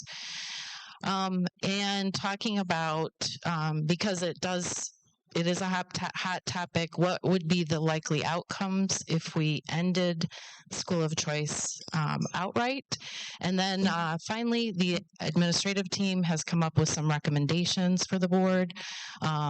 There are other options. I know a lot of times it's discussed as either all or nothing, but there are some middle grounds to talk about. So, first of all, I understand that the public's struggle as they've brought forth numbers from our budget. The school district's budget, we are a very large, complex organization. And it is hard to understand. So I want to boil this down to like layman's terms. So imagine that you and your spouse have 2 children, and you look at your household budget, and you have your rent or mortgage, you have your utilities, you have your grocery bill, right? You pay for entertainment, you buy clothing, for your family. You take all of the money in your household budget, all of your expenses, and you divide by 4 because you have 4 people in your family. And then you say, well, that's the cost of adding another family member. So if we're going to have another child, or we're going to adopt a child, or what have you, we're going to move grandma in, the cost of having a 5th family member is that cost, right? No, no, because obviously, unless we're going to totally move into a much larger home or add on to our home or, buy a whole nother car or what have you, adding one more person into all of our infrastructure as a family that we already pay for doesn't increase the cost by exactly that amount. So, Travis. So, a lot of times we've heard over the past several months, schools of choice students are costing the taxpayers, costing the district more money than they bring into the district through the state foundational allowance. And that sounds very logical. I understand where that comes from. It sounds very logical on the surface. But the flaw in that logic is that that logic assumes that all costs are fixed, and they're not. So every additional student doesn't add the full average cost per student. A lot of our district costs are fixed or semi-fixed. Regardless of the number of students, we have buildings and infrastructure to pay for. We have administrative salaries. We have transportation. We have all these things that they don't increase proportionally with just one more student or 3 or 30. It's variable. So that marginal cost, the cost to educate one more student, is a lot lower than the average cost per student. So the bottom line is, if a school can absorb more students, if our district can take in more students without hiring new staff or expanding infrastructure, so that's the key, is not letting ourselves grow, overly add or grow in ways that cause us to have to expand our infrastructure, add on to a building, build another school, hire additional staff, all of that. If we're adding students into existing classrooms and existing buildings, that foundation allowance they bring is almost all net revenue. So to break it down to numbers, the average that people have talked about, if you take everything we spend, which by the way is variable because you guys, we all help build a budget and decide what we're going to spend, and we can scale back our spending or increase it. But in the last budget report, we spent $14,042 per student on average when you divided all of our expenses by our number of students. And our state foundation allowance was $9,608, I believe, roughly. And so, sorry, I said we enroll X resident and not a Y non-resident. Sorry, that's on my demographics page, and I didn't go back and plug it in here. But basically, the math that's been done is to take that $9,608, subtract it from the $14,042, so every student must cost us $4,434. But again, that $14,000 figure includes all the fixed costs of the buildings and so forth. So the marginal cost, adding a school of choice student, the materials we have to buy for that student, the books, that fraction of a teacher's time, it's only really costing our district somewhere between $5,000 and $7,000. It depends on what grade they're in. It depends on, if they have any kind of special needs or that sort of thing, but it is somewhere in that range. So every additional student that we bring in actually brings us surplus funds that help support our overall budget. And that, again, could be anywhere from $2,000 to $4,000. So that's why, if you look in Genesee County, every school district participates in school of choice in the county. Some limit their participation, but they all participate. And almost every school district in the state of Michigan participates. That's about 500 districts out of 537. The districts that are closed, I didn't list them all, but they are like the Grosse Points and the Birminghams of Michigan. They definitely have the finances that they do not need to attract and bring in additional students. Moving on beyond the finances, because it's not all about the money, it's about what's best for our schools, our school district, all of our students. And the discipline risk, this shows last school year, the discipline risk in our non-resident students, school of choice students, is shown here. So the blue is the students who had no risk, zero risk of any kind of discipline, so no discipline referrals. There were 581 students in that category. 113 had low risk, so maybe, some minor referrals. And then medium risk and high risk. So when you compare the high risk of non-resident versus resident, non-resident 7.9%, resident 9%.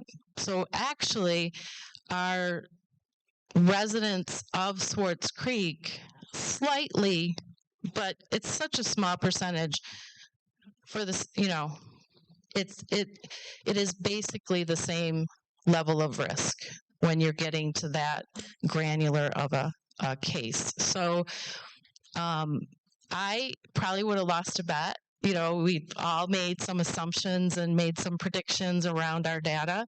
And like a lot of people, I would have thought differently. But then when I considered the fact that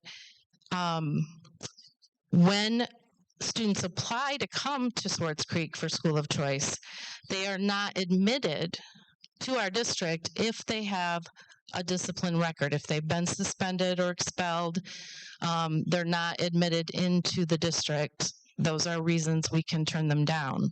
So I guess it kind of makes sense that the discipline would be very similar.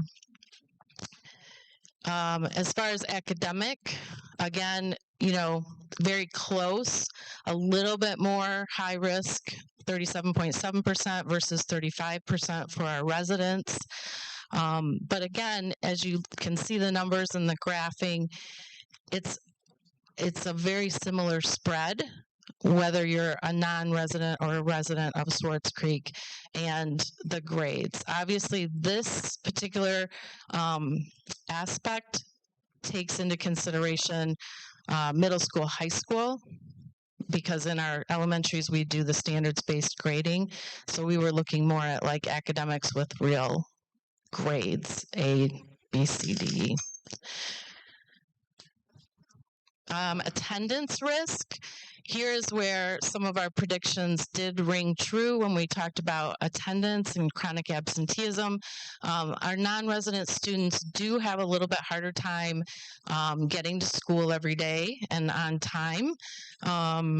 You see there a combination of 26% unexcused and excused are high risk in our non-resident students, and about 19% in our resident students, which makes sense as we've talked about because our residents have bus transportation available, they can walk to school, and our students outside of the district have to rely on transporting themselves or having parents or family members or friends transport them. So these are our demographics. Our total population at the high school currently is 1,009 kids, and out of those are 22% are students that come through school of choice. Our middle school, we have 742 students, 25% are school of choice. At the VLC, 91 students currently enrolled, 33% school of choice. Deke has 349, 34% school of choice. Elms, 449, 28% school of choice. Gaines, 85, 14% school of choice. Moorish, 431, 30% school of choice. Cyrene, 323, 34% are school of choice. So if you add up the elementaries, that's 1,637 students, and 495 or 30% of them are coming to us through the Schools of Choice program.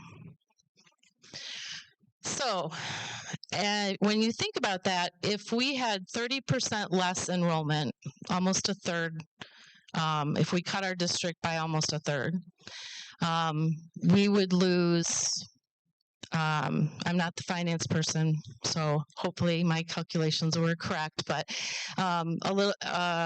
roughly a little over $8 million in revenue.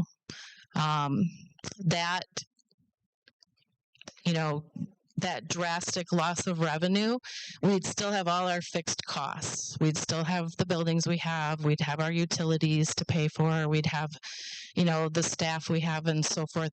And now all those fixed costs are divided among that many fewer students. And so the per pupil cost that was 14,000 something would become 20,000 or more per pupil.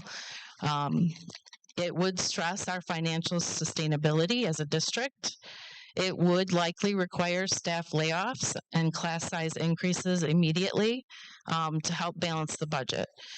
It would require us to cut electives because we'd have less students and less staff to support AP courses and building trades courses and, all the great electives that our district has added. It would require cuts in services, extracurriculars, sports teams. When you think about districts that are much smaller than Swartz Creek, they don't enjoy things like lacrosse and archery and bowling and golf and, a lot of those programs that we have enjoyed here in Creek. And there would definitely be, and I know this board's fought hard to keep all of our elementary buildings open, including Gaines. There would be increased pressure to have to close buildings if we had that many fewer students. We would be likely looking at closing 2 buildings and consolidating students into the remaining 3 buildings. So with all of that, there is a middle ground, because what we don't want is to have what we've had is unlimited school of choice. We've been open unlimited school of choice, which means we have to take everybody who applies except for the discipline cases. And sometimes we might have way more applications than what we really have the facilities and the teachers and so forth to house, and then that creates higher class sizes, or we have to add additional staff, which goes into those additional costs that we're saying we don't want to have. So in order to be able to predict and plan and be more consistent, keep our class sizes low, our class sections, our number of students, keep that more consistent, we can, through the Schools of Choice program, the board can adopt a limited schools of choice. And then that way we can look at our numbers and we can decide as a community where we have capacity. What number of students are we open to taking that will help us support and sustain what we have without breaking the bank, so to speak, right? And hit that sweet spot. So if we had more apply than we had spaces available in a limited school of choice, we would prioritize those students who already have siblings in our district through the schools of choice so that their siblings could come also. And then beyond that, any openings, we would use a lottery system. And so our bottom line recommendations, Mr. Kitchen, Mr. Simonson, Mrs. Cowan, all of us, we recommend further study on this, that the board, if that's the board's will, we will study this further and look at our capacity and look at our ideal class sizes, our ideal section numbers, and how can we remain a district of choice, remain a district that takes in these lovely, beautiful children, and like we talked about earlier, that do such great things. Mrs. Corbett spoke to that. We have a lot of people that contribute very well and become part of our family. So I even wore this T-shirt. So because it's true, once you're a dragon, you're always a dragon, and we are family, and we take kids in and their families in, and they're ours. However, I do think that our community has to protect itself and look at the finances and look at what's reasonable, right? So that would be our recommendation. So any questions? Well, this is a step in the right direction. I never wanted to get rid of school of choice as a whole, but it should be limited. When we have 1 of 3 kids that come from another district, I think that we have to put some type of parameters on it, because it is a drain. And we can argue that another day, but if I checked it, 5 districts, I believe, in our surrounding area has limited school of choice. And those districts all have less of an absenteeism problem. They have less of a dropout problem. They have a higher graduation rate, which is our goal. And I pulled off Michigan school data the other day, and I know me, I can't speak for the rest of the board, but when I talk about school of choice, and I think I've talked to Kim about it in depth, that and maybe Ken, it's more of a limited school of choice. So at least this is a right direction. Right. for us You and to I work have had together. that conversation Yeah, before. we did. I mean, we've had a lot of conversations after this meeting. So I think a happy medium can be reached without just saying we're going to unlimit it just to boost our numbers up, because we're still responsible for safety, taxpayers, and education mainly. And I look at our numbers, and I brought it here, and it seems like, and I don't know if this is a contributing factor or not. I don't know if it is, because I don't know how you break down the kids. They just give me the raw numbers: dropout, graduation, off track, continuation, total graduation. We've dropped down quite a bit on, like we had 273 students, but only 221 graduate. That's 50. So I don't know why. And I don't know if they could be kids in the community or they could be kids from another district. That doesn't really matter to me. I just want the rates up. I don't care what it is, but I want a limited school of choice. That is my end goal. That is my end goal. I don't know what the rest of the board is. I don't think we can continue opening up our schools for 1 to 3. That's it, or whatever it is, 1.3, 1 times 3.2, I think it is. So that's a lot of kids. And if I know Jim's already told me, and Rod told me this, that they kind of screen them before they bring them in, because if they've had any discipline from somewhere else, that's an issue. We don't need to import problems to our district. And the money thing, I don't care spending a lot of money. I'll spend it if it's more for our children. I just have a hard time eating that cost. And we can argue that another day, because we've been at a long meeting here. So thank you. Would you be able to, and I don't know if this, I know you have her 20% coming to of class, every meeting, maybe something you can bring to the subcommittee meeting, that the capacity at the high school and middle school, I think reading those, I didn't write it all down. I'll go back and look at your sheet. I think what I hear is elementaries tend to be overflowed. I know Elms used to get a lot. Elms and Moorish got more because they were the bordering schools when they were K through 5. But could we get that number? Maybe we need to. It seems like we have them available at the high school, middle school. I don't think we're at capacity, but that's a question I'm asking you guys. Are we? That's something we look at. Could we take more high school kids on and middle school, but maybe we have to divert more kids out to games, right? 100%. I don't know the answer to that, and that's why I was asking if the board would be interested in us doing a capacity study. Absolutely, I would be. Yes. Yes. Thank you. Okay. One question on your data. Mm-hmm. When you showed the $8.2 million, the way you put it would be a deficit. Did you take the time to figure out what that would look like if you did close a building, or you did have X amount of teachers through either retirements, layoffs, whatever, building principals? What does that do to the $8.2 million? It's not what you're saying is, if we did a more gradual reduction in school of choice rather than a drastic one, and you're right, we can save that $8 million. We can. I mean, we can save $10 million. We can eliminate a lot of programs. We can lay off staff. We can become a much smaller district and with a lot less offerings. It's just, what kind of community do you all want as a board, and what kind of community, does our community want? That's the question. I mean, you guys have that power. I don't, to close buildings and lay people off and all of that stuff. So those are the hard decisions that, bless you all, you have, and I don't. So. But my question is, if you're going to put that $8.2 million up there, what does the other side of that coin look like? Whether it happens or doesn't happen, what does it look like? We're not going to be $8.2 million of bread, because obviously, if you close 2 buildings, you eliminated 2 building principals, you probably just saved over $300,000.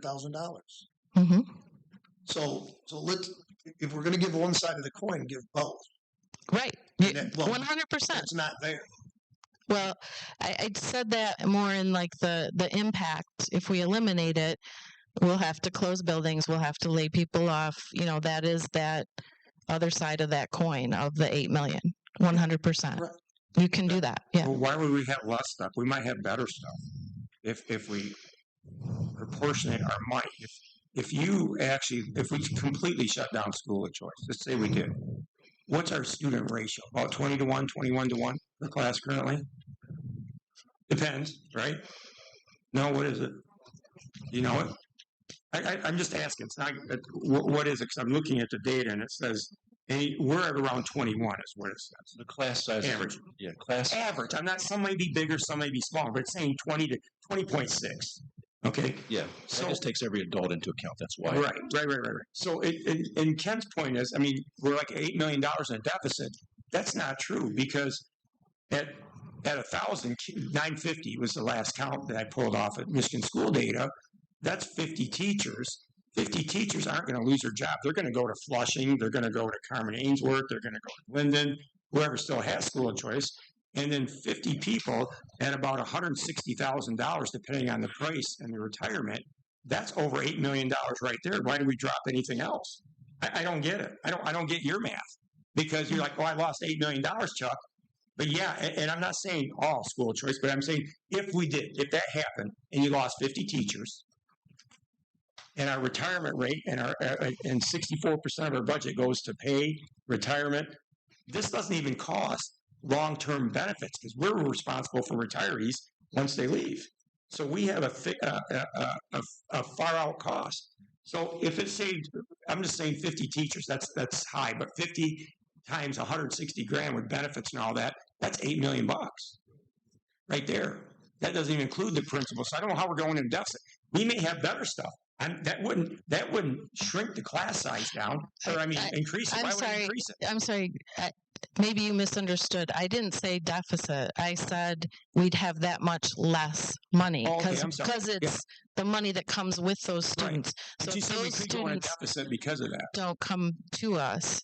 Well, if you kept everything open that we have, no, we wouldn't, of course. And some of our classrooms we would have less teachers if it happened, less custodians, less principals. We may even, on the other side of the coin, as Ken said, it might be a $10 million savings. I mean, $10 million, and we got the extra money still coming in from local taxes that we put in. We've got great facilities here. Our buildings are starting to look great again. Yeah, maybe we'd have to close a school or two, but that would save us even more money in the long run. And the children here, with limited school choice, would even have better facilities and smaller class sizes, I think.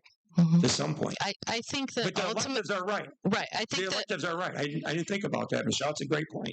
I think that ultimately we can we can limit school of choice and get the outcomes we're looking for that way and improve our district. I think I want improvement. I want the best of everything. Right. I think we can do both. Be financially responsible and be a great school district. But again, I'm not the finance person, so I won't argue the numbers with you, Chuck. That's not an argument. That's a good point. Thank you.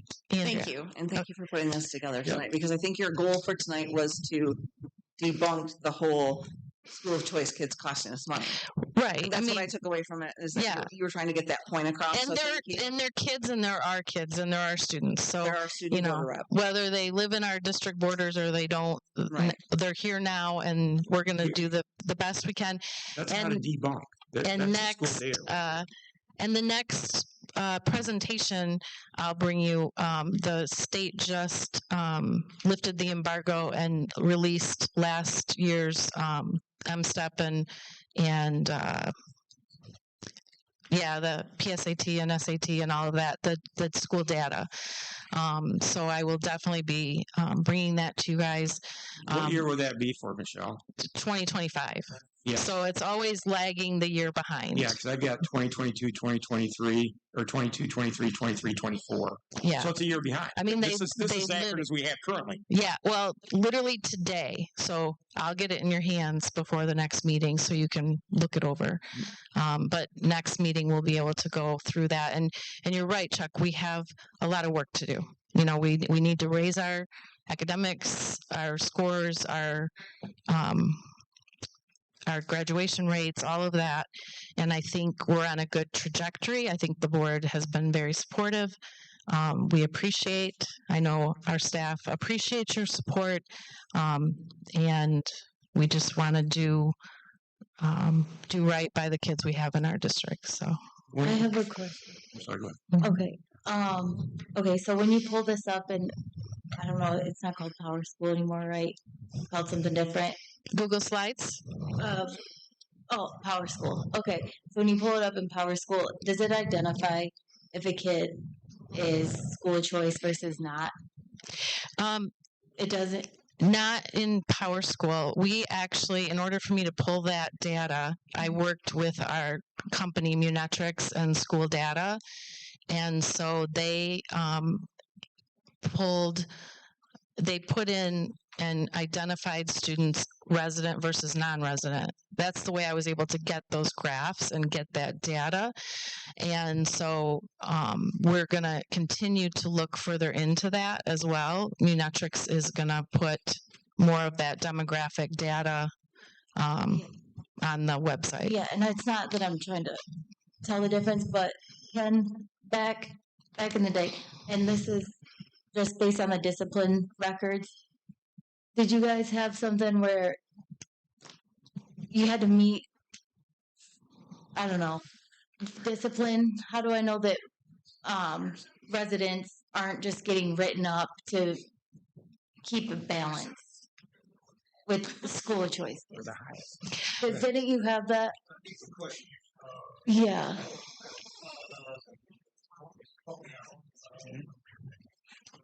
In lieu of kicking someone Alternate location? In school suspension? In school suspension.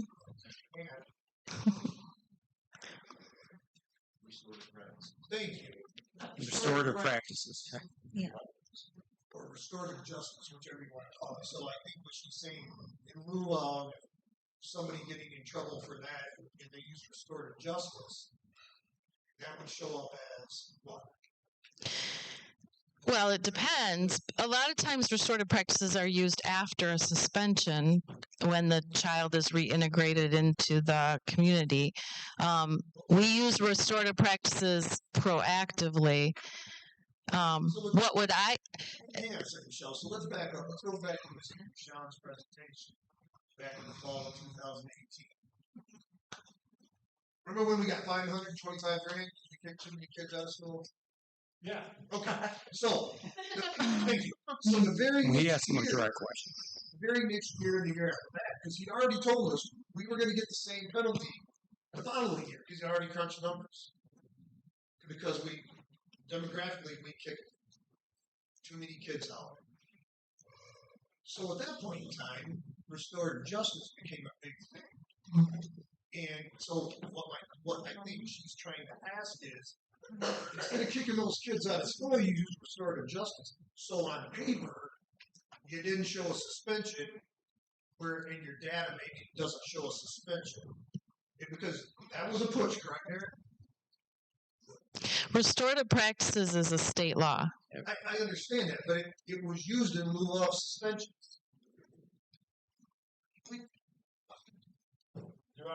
Hey, step up to the podium because this is a question that's Michelle's PowerPoint. Let's go back in time. I'll try to remember everything, but yeah, back then we were cited for over suspension that related to disproportionality that we were suspending too many of our black students. We were then cited and had to use so much of our federal funds from IDEA on early intervening services. So we had to then go through. I presented to the staff at all the buildings how and what we were looking at doing because we kind of did look at some of the data, and we looked at how and who was being suspended. We were trying to make sure that at that particular point, students were being suspended, maybe disproportionate. We looked at a ton of different data as to how and who was being suspended. So the services or the amount of money that we had to use, we then increased some of our social work support at that particular point to then try to help the suspension rates. Just recently, last school year, I monitored Swartz Creek as a member of GISD, and Swartz Creek again hit a suspension rate of the special education students that were over suspended. So there's two areas that they look at: overall suspension compared to general ed, and overall suspension of any race or ethnicity. So Swartz Creek was cited for being just over the threshold for the number of students being suspended with an IEP over 10 days. So we have a bunch of discipline meeting. I just presented to all the staff discipline September 4th. I'm presenting to the administrators on discipline. So very much a hot topic of mine of how to reduce suspension. Definitely within special education, which we see special education students that are different race ethnicity groups typically are suspended at higher rates. So that's a passion of mine of how and what we do to try to make sure that that doesn't take place and that we're doing the right things. But then it's also creating those relationships and making sure that we hit and meet those components to address that. But so let's go back to the data there, whether it's in district or out of district children. If that process is used, the restorative practice, yeah, we're not going to have people show up as suspensions in the high risk, correct? Well, so that's the thing that we talk about, clearly defining a major, minor, and then what students are being suspended for or not for. But then the law also allows us with restorative practices, number one. Number two, the 7 factors before an administrator suspends, they have to consider those 7 factors. So restorative practice is one of those factors. Does the student have an IEP? That's a factor. So what might be a suspension for one student may not be a suspension for another student because of those 7 factors that the law requires us to consider. We have to then look at those factors and say, yes, this student may be suspended, and I may be suspended for some event, but because Michelle is a student with a different situation, she may not be suspended. The restorative practices may take place, or we talk about what takes place within the behavior plan. So really becomes individualized. So back to my point there, that can skew the data. Right. It could. That's all I'm asking you to acknowledge. Yeah, is it could skew the data. Yeah, absolutely. I mean, and again, this is the component of then again, District A who represents and reports it, District B that doesn't represent it, or different buildings and how they report. So that's the part when I say we look at majors and minors, so that way we're consistent in how we're reporting that discipline. So I know back then my comment was to you was, did we follow our handbook? And you said yes. And I said, well, then don't worry about the fine. That was my comment. Because, I think I do remember that. Right. But I mean, minus the fact that you have to follow the law with children with IEPs, that's a completely different topic. But every kid, doesn't matter white, black, Hispanic, male, female, if we're going to have a handbook that says little Billy or little Susie gets kicked out for fighting, they should be kicked out for fighting.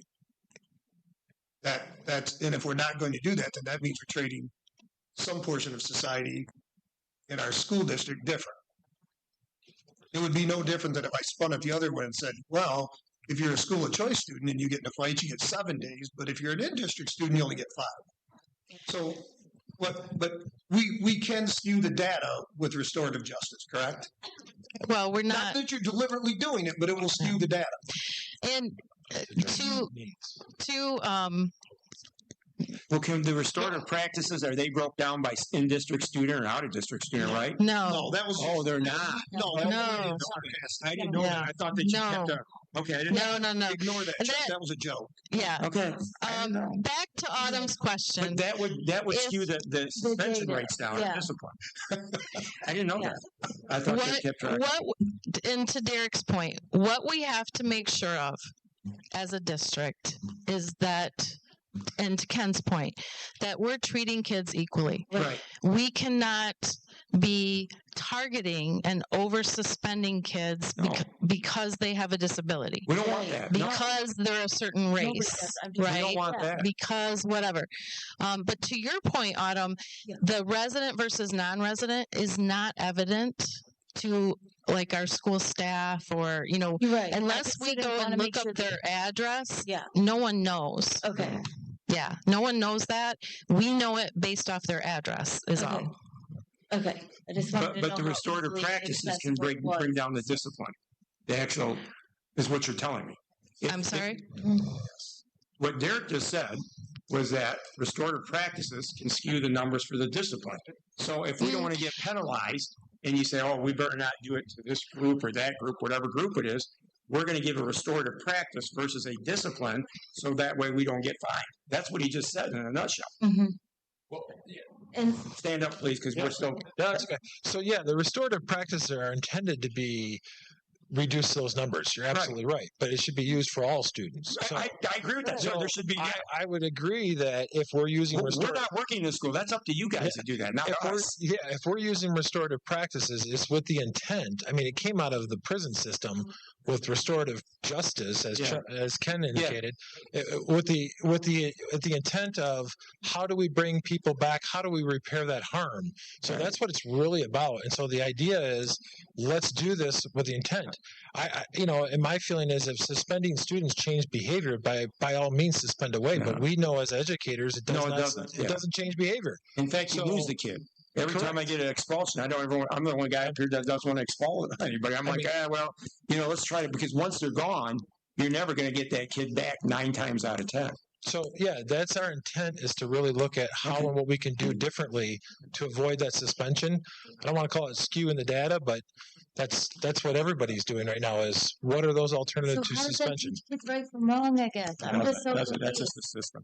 So I just want to ask, and you don't need to know the answers today, but maybe for a future conversation, we have social workers in our buildings. Every building. And we have the hub where students can go to deregulate or, to the high school, Yes.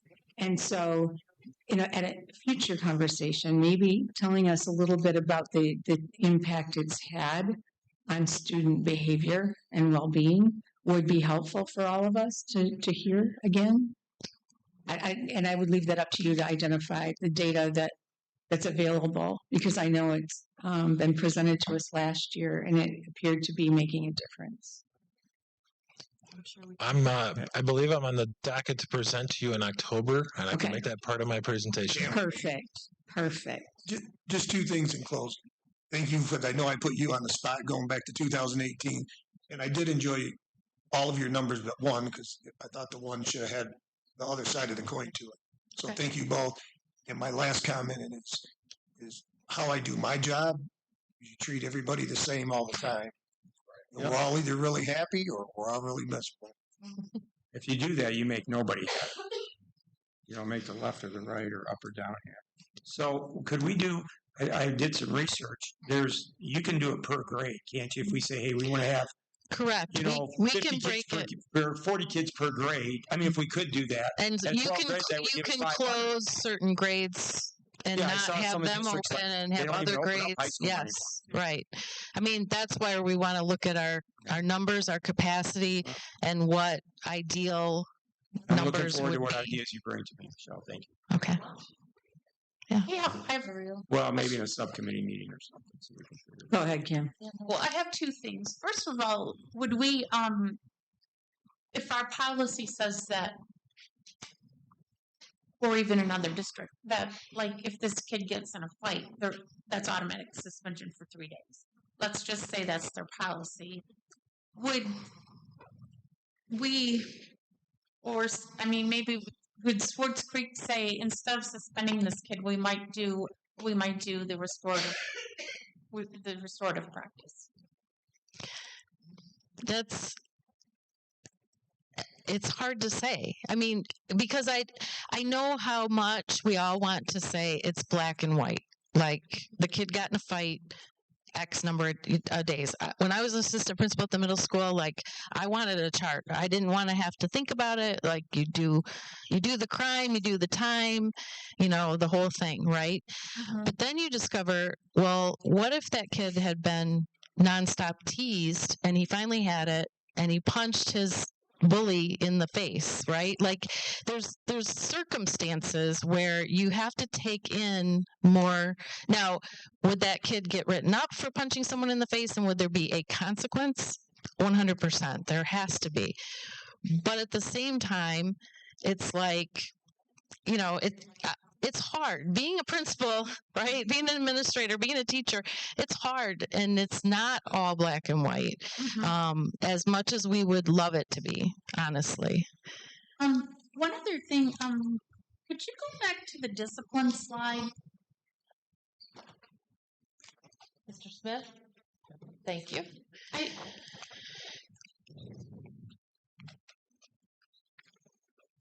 Yeah, right there. I mean, not that I want to get rid of school of choice, but I mean, there's a great big difference between 581 and 1,419. I mean, obviously that number is going to be smaller because that's a smaller group. Right. That's why I did the percentage there at the top. So, like in the red is the high risk students, the ones who are getting the majority of the major referrals. And so there's 67 out of 847 students. So that's 7.9 or 8% are at high risk for discipline. In our resident group, there's 191 out of 2,080 that are high risk, and that's about 9% of their total numbers. So that's why I did the percentage and not just the graph with the numbers, so that you could see apples to apples more. Okay. Does that make sense? Yeah, I just know that anything in the non-resident group is going to be smaller because that's a smaller group. Right. But overall, you can see the graphs are very similar based on the percentage of the total.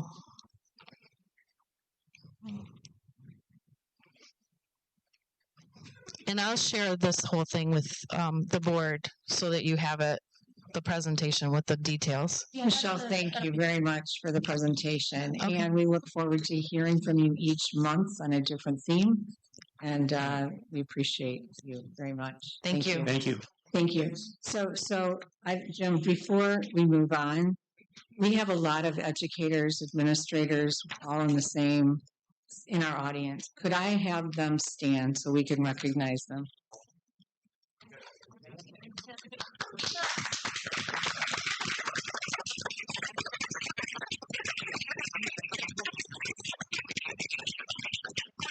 Thanks to all of you. We know you have school tomorrow too, but thank you for being here. Thanks for listening.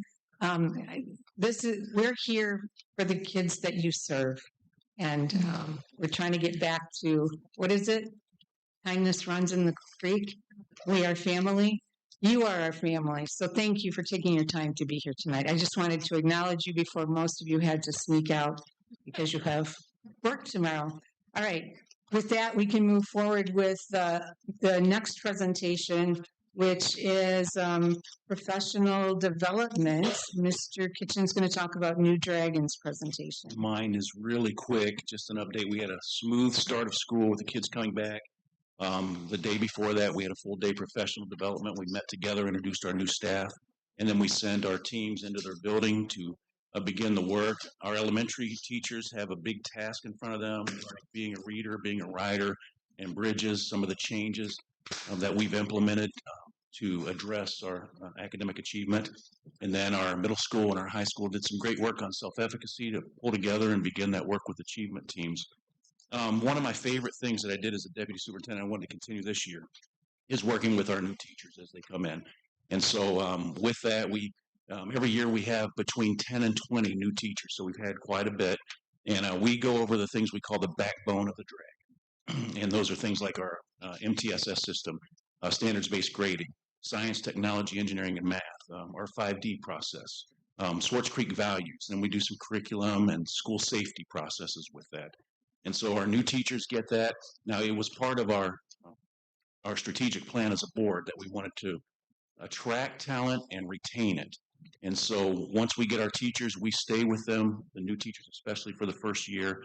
So we have several meetings throughout the year where we get together and ensure that their transition is going well onto our team. And so that's a big piece that I'm proud of as a result of the board strategic plan, that we're supporting our new teachers as they transition over to Swartz Creek schools. And so just wanted to update you on the first couple of days. Thank you, Jim. Any questions for Jim? Thanks for all of that work and for the folks that participate in it. It's great. All right.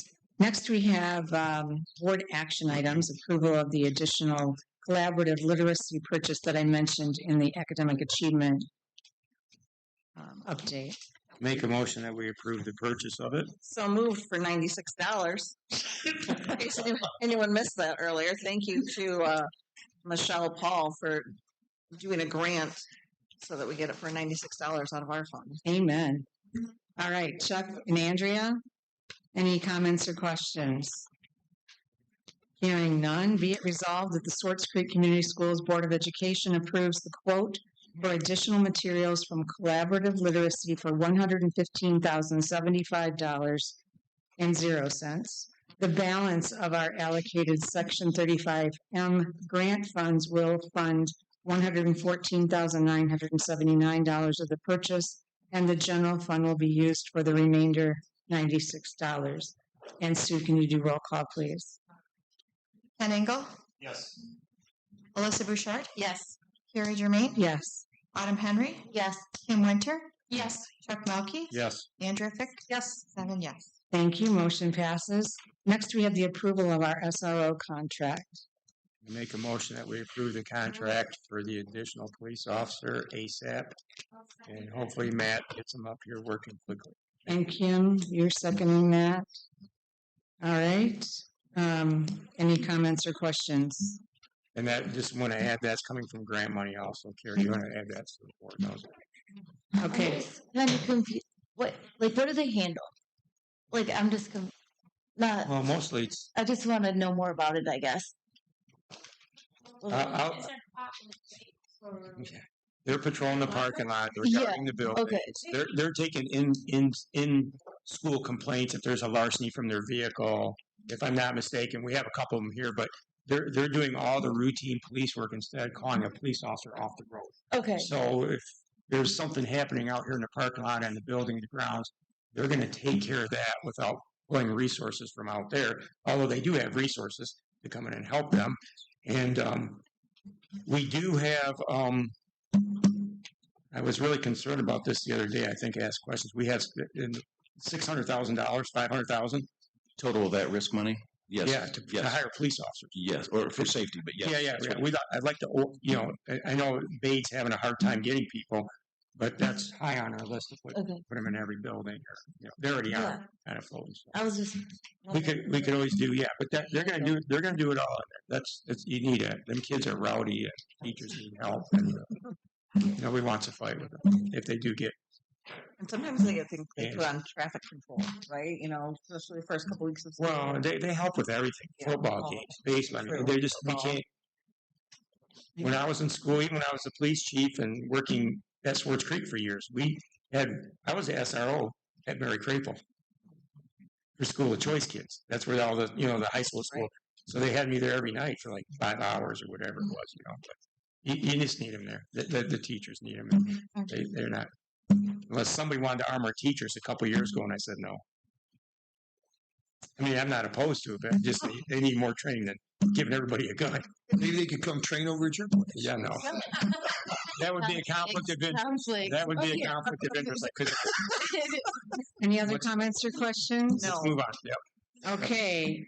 Be it resolved that the Swartz Creek Community Schools Board of Education approves the Metro Police Authority of Genesee County Police Liaison Agreement for a total of 3 school safety officers for the 25-26 school year in the amount of $260,198.80 as presented. And Sue, can you do roll call, please? Andrea Fick, yes.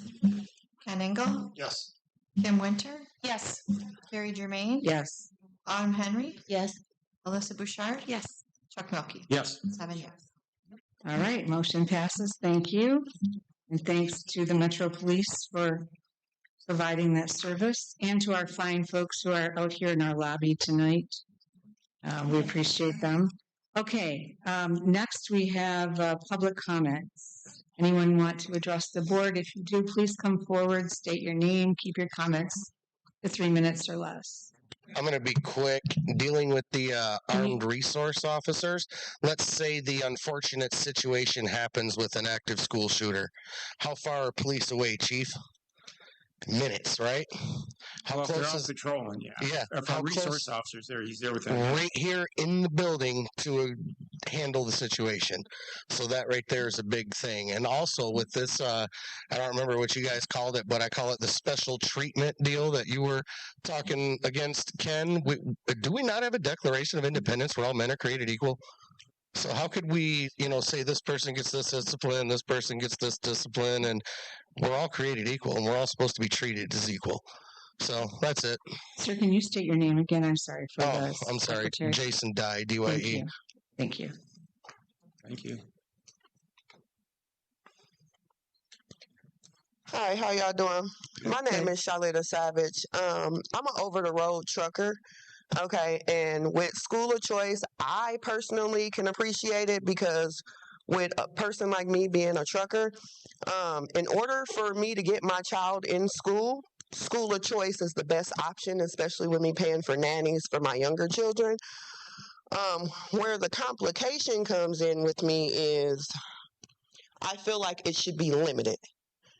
It should be a caps on it because the taxpayers in that specific district should not have to have the burden of the extra students coming into the district, but at the same time, the kids should not be disciplined because the parents can't afford to live in a good school district to get them the proper education that they need or whatever circumstances that is hindering them from whatever. Mine just so happened to be I'm an over-the-road trucker.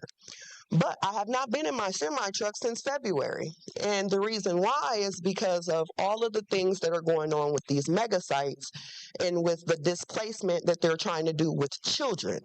Not only the displacement of children in schools without giving transparency, because I'm not understanding how you can give transparency in one breath and then in the same breath say, oh, but everyone has to sign an NDA. Well, what is the reason for the NDA? That's not transparency.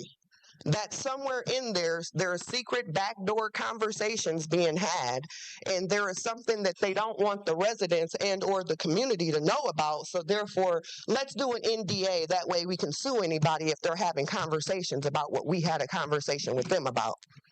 We should not be displacing children for $40 million for a mega site. Okay, say we do that. What about the surrounding residents of people who couldn't sell to the mega site? Are they just trapped into their housing now?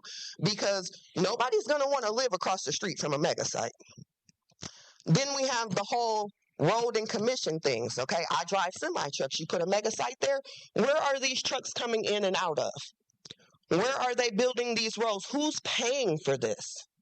Where is this funding and this money coming from for these private institutions and these private companies that are coming in and saying, oh, we want the taxpayers to give us $260 million. We're a private company. We make $280 trillion. You built the site for us. We're going to make more money. We're not going to give back to the community. We're going to give sharecrops to the people or shares to the people that work for us. But what about the children that we've displaced? What about the kids that were in school of choice now that we're trying to shut down? What about the people that live around in the area now that are trapped in their houses that they bought probably 20 years ago for $100,000, that the value of it right now is probably $320,000. But if a mega site comes, they're playing Russian roulette with their housing market. Is that fair to them? It's not. And the fact that everybody wants to throw rocks and hide their hands about the whole situation. Oh, we sent out these emails. Oh, we did this. Oh, we did that. If it was done properly, we wouldn't have had to have paid $208 for a FOIA. You get what I'm saying? So, ma'am, your time is up. But thank you very, very much. Appreciate it. Anyone else?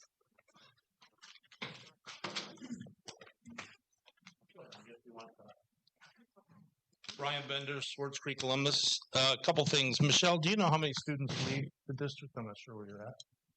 Yeah. How many leave? Not off the top of my head, but it is available on our website. If you go to our transparency page, it talks about school of choice and it shows how many kids go to which districts and how many come in. I think I had heard 700 plus at one point. Well, I wanted to ask you. Does anybody know if that's true? 750. So 750 out and 847 in? 947. Well, she gave us 847. 847? Yeah. So, I mean, we're losing a lot of kids. Where are they going and why? That's one question. When we look at the school, somebody mentioned, I don't know if it was you, Jim, or I don't think it was you, Henry, maybe Chuck, that there's a video that shows Tyler, Rod, Jim, Jamie talking about the school of choice offer, not school of choice, the school offer. Where is that video? Can we all see that? And if that did happen, is that not a violation of state of Michigan law? Anybody? Would that be part of the FOIA that I put in? That video? Okay. Somebody mentioned the health of the district, the financial health, but I seem to remember at June 25th that last year the district lost over $1 million and is projected to lose another $1 million this year. So something isn't equaling here. There's somewhere we got extra cost with not the money coming in. It would be helpful if Jamie was here to talk about that. And that just comes back to the whole school of choice. How many school districts do have a limited amount of school of choice? All of them? Almost all of them. Do they? Okay. That's really my big thing. I'd really like to see the video that was mentioned earlier. And the last question, Andrew, you mentioned maybe buying 13 houses. What would be the purpose? You said the 3 plus the 10. Okay. Okay. But what would be the purpose? Find a big land adjacent to our school. We did it in Dallas. Okay. Okay. No purpose there yet either. Okay. Thank you. Thank you. Anyone else? I'll keep this real short. I'm Brandy Gibson. I have lived in Swartz Creek my entire life. I've had 4 generations of graduates that have gone here. I do fully believe in school of choice. My youngest was a school of choice to another district because of what happened here. I think to retain the students that live in the district, it broke my heart to pull her out. And all I got was, I'm sorry to see you go. So if you'd ever like to know my story and maybe how you can fix a few things that have gone on in the schools, I'm more than happy to sit down and talk with someone because I think it's really important because things are still going on that I have friends that have pulled their students to that still live in the district. And it's very heartbreaking. Please stay after the meeting, if you can. I can. So I can talk to you. Thank you.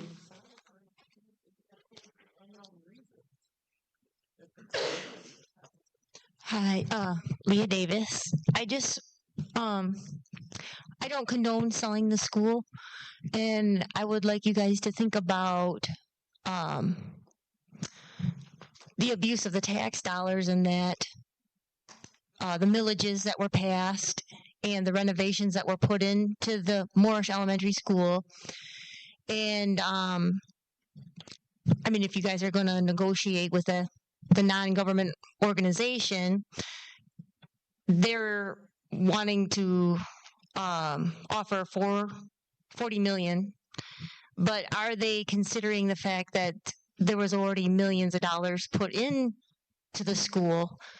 That should be tabulated and added on to the equation of what they're offering as well, because the residents in my area aren't happy about the abuse of the tax dollars and the abuse of the fact that we may lose a public asset. So please keep that in mind when you are talking to these NGOs. Thank you. Thank you. Anyone else?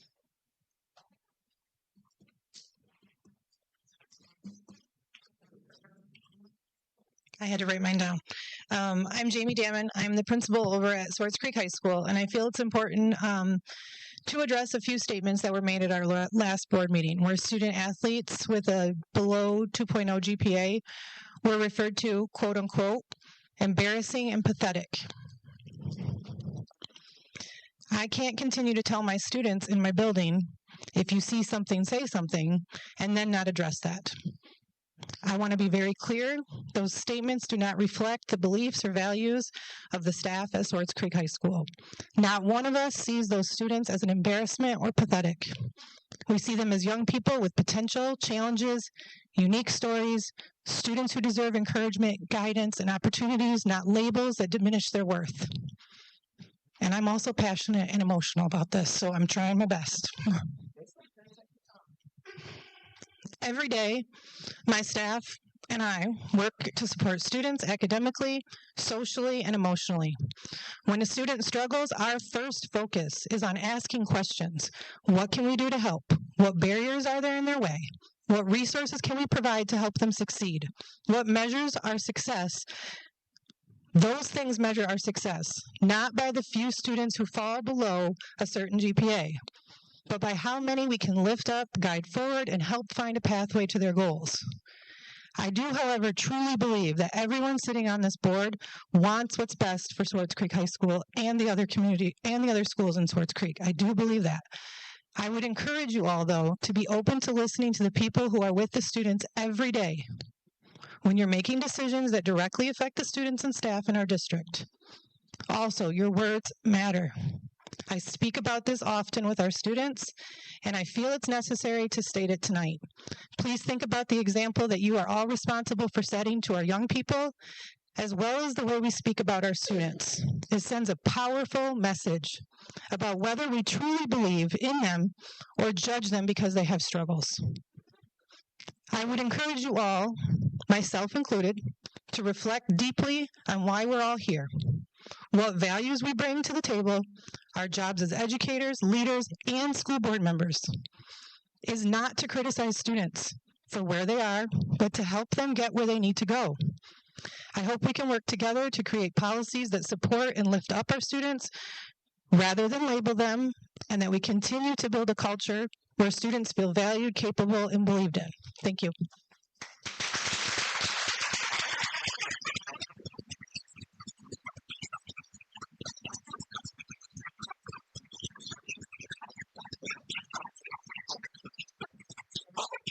Thank you, Jamie. I was going to try to get through this meeting without crying, but thank you very much. Appreciate it. I know that was hard, but thank you. And it's obvious the people that are behind you and next to you support you as well. Okay, anyone else?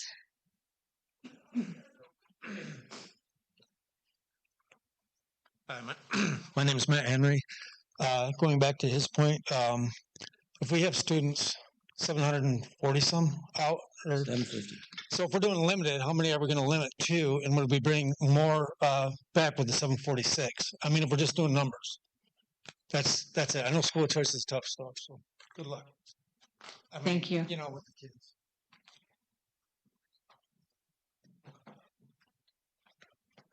Last call. Good evening. I'm Mandy Cummins. I'm secretary at the high school. I'm actually going to piggyback, sorry, Jamie, on something that she just said. We are extremely lucky at the high school, and probably all the schools, but especially at the high school. We have kids that come in right before they get ready to leave for college, and they say goodbye, which is awesome. So we had a young man come in the other day who is a sophomore going to Ferris right now, and he graduated the high school with a 1.8 GPA. And I tirelessly at the time was working as a counseling secretary, watched Jody Guzak work to find tip money options for him on how to get into a college for him, because 1.8 is nothing. So colleges say. But I watched Jamie Damon call Ferris every single day, literally, and beg them to let him in a summer program that would allow him to finish that program, and if he did well, he would get in. And like literally, she drove them crazy, and I think they only let him in because of that reason right there. Paul Swartz, who was his case manager because he had an IEP, worked with him to pass chemistry so he would actually graduate on time. That young man came in the other day to see Jamie and I with a friend right before he left to tell us that he was just awarded a full scholarship to Ferris with an academic scholarship. So I just think that's important because she's right. The kids that we love every day, don't just do the work. We aren't there to support them in just the academic of like passing your test. We are there for that. But we love them and we fight for them, and we want you to fight for them with us. And we hug them. We know their struggles. We're there with them every single day. Josh Atwood gave my own child confidence, my child.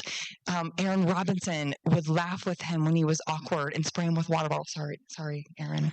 But like she gave something to my child that he will carry with him forever. And those teachers are important to me. So I carry them with me. And so does my child. So that young man will carry Jamie and Paul and Jody Guzak. So please remember that. Thank you. So Mandy, will you please tell the young man to watch this? I will. Yes. Thank you.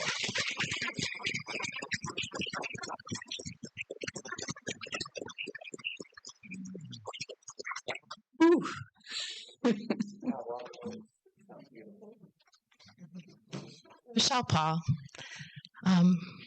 I just want to say that to answer some of the people's points, that we do lose a lot of our resident students, and our hope is that with this amazing team, this amazing staff that we have, and we finally have a vision and alignment with our vision, and we have a team that's working all together and working really hard on improving outcomes for kids, academic, behavior, attendance, graduation rates, all of those things. And as those things improve and go up, I'm confident we're going to see our district become a destination, and those residents that have left us are going to want to come back. And because they're residents, they don't have to apply through school of choice. They live here. They can just re-enroll. So we hope that we'll attract those people back. And then as those numbers of resident students go up, that's the importance of the limiting, so that we look year to year, where do we have capacity? And if we're full on up with our own Swartz Creek residents, then we don't have open school of choice. So that is, people are making good points, but just to point that out, that we're working hard. And I know it doesn't show yet in our scores, but it will. I promise. Hold me accountable. We're going to get there. Thank you, Michelle. All right. Okay. I think it's time. Oh, Jenny, sorry. I was just waiting for. Go ahead. Jenny Wolgast. I was sorry. I was just waiting till the end because everybody adds stuff, and then if I go too early, I'm like, oh wait, that was a good point. I want to say something. So that's why I waited to the end. So I apologize for that. Okay. School of choice. My comment that I was going to say is just, we're struggling. We're struggling with reading rates. We're struggling with other things. The kinds of programs that you're going to need, some of those are going to be during the school day, but honestly, you can't pull a kid out of his math, education to help him with reading. They're only there for a limited amount of time. You're going to get to a point where you're going to need to have them there for additional time. If you have school of choice kids that are not local, that's going to be even more difficult to reach them with some of these interventions. Summer school, if they're coming from another area, maybe it's more difficult to get them to come in because we only have them going to Moorish. So if they're coming from the other side. So that's just something else to consider. We're already struggling with a lot of metrics, meeting, state averages and things like that. And so, limiting school of choice, I believe, would that's something you can look at, is maybe limiting that so we can really refocus on what we need to do to help the students that are here might help. So that was my comment for that. And also, like, I know a lot of people were sounding like they were very offended by the conversation around the grades and things like that. I didn't take it like, from my perspective, everybody hears what they hear. As another perspective, I didn't hear it as you guys saying you were disappointed in the students. I heard the comment as disappointed with the administration and not addressing this sooner. It did not sound to me like anybody was trying to bash any kids or any students. It was just a matter of the fact that this has gone unnoticed and unaddressed. They felt embarrassed by that fact, not by the students. And again, by setting a grade point average for athletes. So this was just for athletes. These are kids who are participating in extracurriculars above and beyond. So if these students are already struggling to get their studying done, get their homework done, having another thing on their plate that they have to focus on with the athletics, because there's a lot of practices that go along with all these athletics, and that's taking away studying and homework time. So asking them to back away from the athletics and focus on their academics for a little bit until they can bring those academics back up and then they can re-enter the athletics. I think that that's a whole different story and a whole different situation than saying, we think anybody who doesn't get a 2.0 is a failure. No, if you're not able to make a 2.0, how about you step back? How about you refocus? And so, that's a whole different story. And it sounds like people kind of took it one way. And I just wanted to offer that I didn't hear it that way. So not everybody took it that way. So those are my comments. Thanks, Jenny. Thanks. Thank you.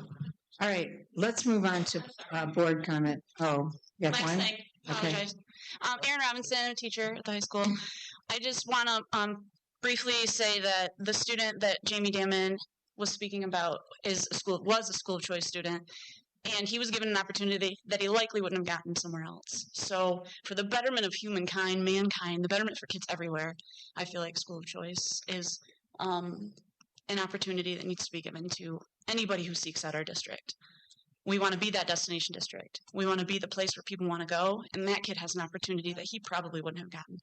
And then it's amazing because that kid struggled, and now he has his life in front of him that he likely would not have had. So that's it. Thank you.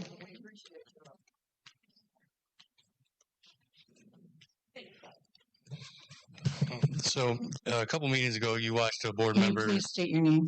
Again, I don't feel it's right. I'd rather just speak. It's our policy. That's to right. state your doesn't. name. I have the Fourth Amendment. No, the Fourth Amendment is applies. search and seizure. I don't see Yeah. any search and seizure going on here. Am I right? I'm not Any gonna- teachers in the audience? I don't see any. And our police officers? So he is 100% right. Thank you. No, It's the our Constitution. policy requires Your policy you to doesn't trump the state. Constitution. 6 clause 2 supremacy. Excuse me. Just let you know. It's a lawsuit we have. It is. 'Cause I filed. Our policy requires you Your to policy state does your not name. trump the Constitution. I'm sorry. Can I say time out to both of you? You look at the bottom of the page, it says your name is optional. Thank you.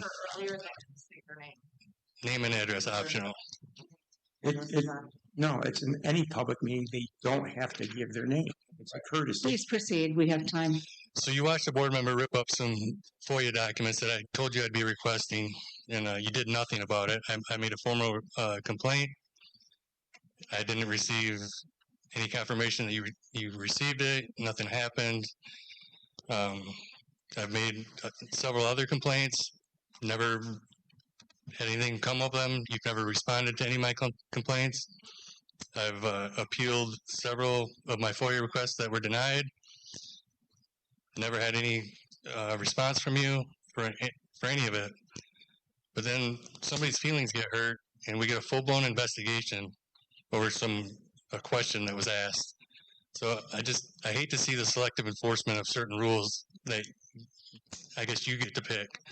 I mean, what is the criteria you look at when you're making these investigations? Because I've given you evidence. You saw evidence for yourself, and I've supplied evidence with all of my complaints, and nothing's ever happened. You've never responded to them. You've never done anything for them. So it's that's all I got. Thanks. Thank you. Okay. All right, my name's Eric Rody. I'm a student at the high school, and one thing I forget your name, but your presentation about the school choice stuff, she mentioned how we might have to cut some programs like AP classes, and that's something I've been heavily involved with throughout my high school career. And just recently I had an interview at the Great Lakes Maritime Academy in Traverse City, which the program I am applying for only accepts 30 people a year. And there you have to do a one-on-one interview with admissions officers, and that was very stressful. And one thing that kept on complimenting me on was my APs and my extracurriculars, the opportunities I was given here. And if we cut those away, I don't believe I would have the same opportunity to go to that school or many other schools like that. So that's all I want to say. Thank you very thank much, you. Eric. Thanks for being here.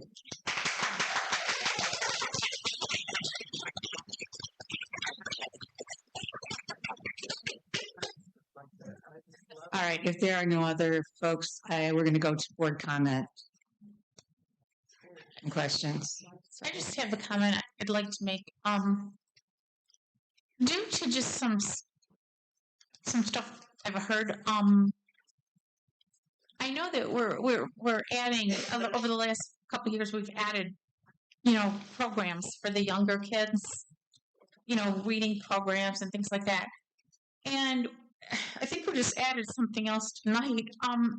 But I think there's a general feeling that the teachers are not getting a chance to become proficient at one program and another one is piled on top of them.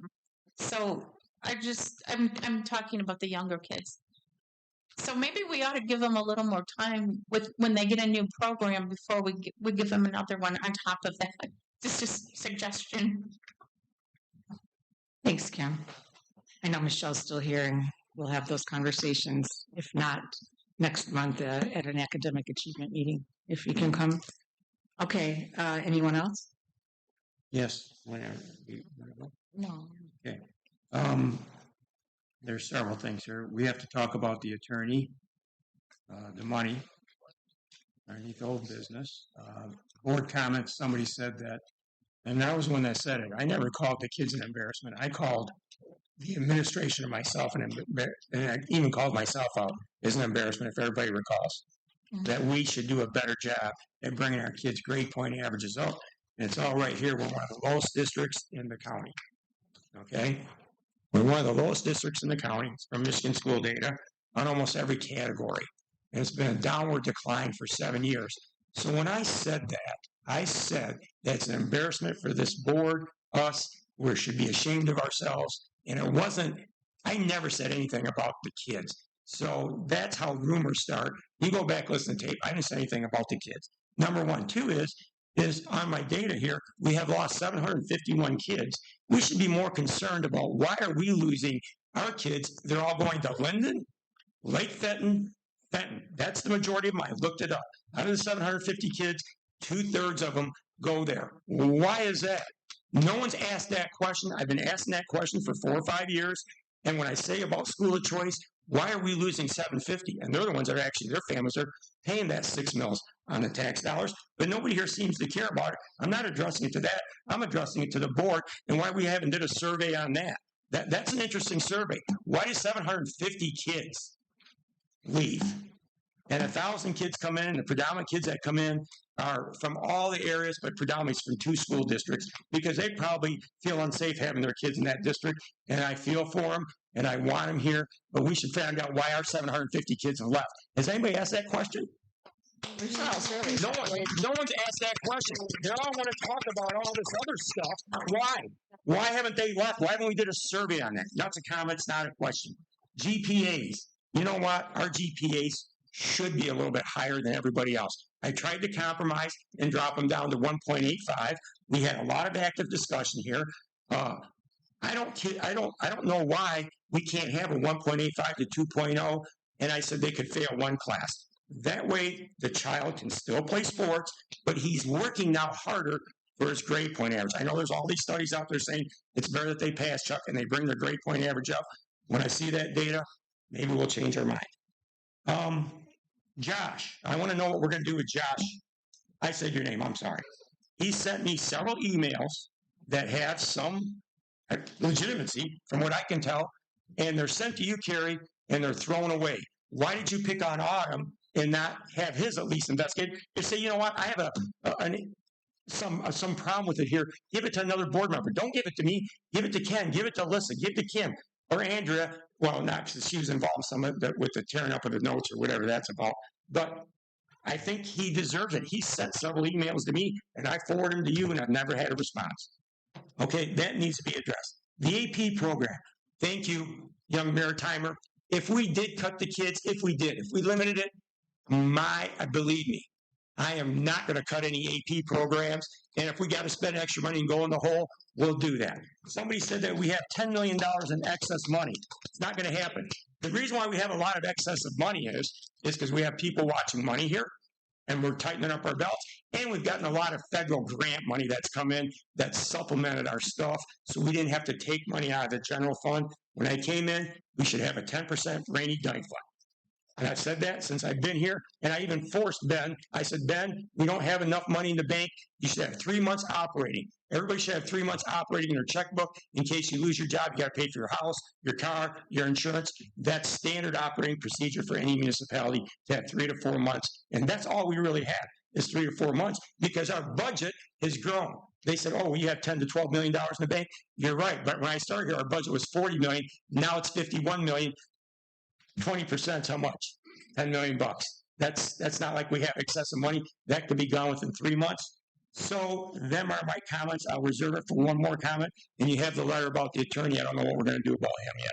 If we're going to pay that, we voted yes on it.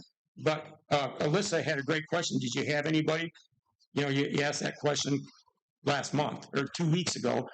And I tried to find somebody that was non-attached to the board. Meaning that I know so many attorneys in the district and in the county that I look for somebody with school experience that I believe has no connection to anybody here. So it could be non-biased, transparent, and give us the truth so we can figure it out between Thrune, you know, what he said, she said, these emails popped up all of a sudden off of a FOIA. I still want to know that. So we got to vote. I mean, I think to clear up there, and we voted on it already, but there was never a dollar amount attached to it. But we have not agreed upon this law firm, correct? No, we haven't. That's why I brought it to you. I'm not attached to him. Nobody's attached to him as far as I know.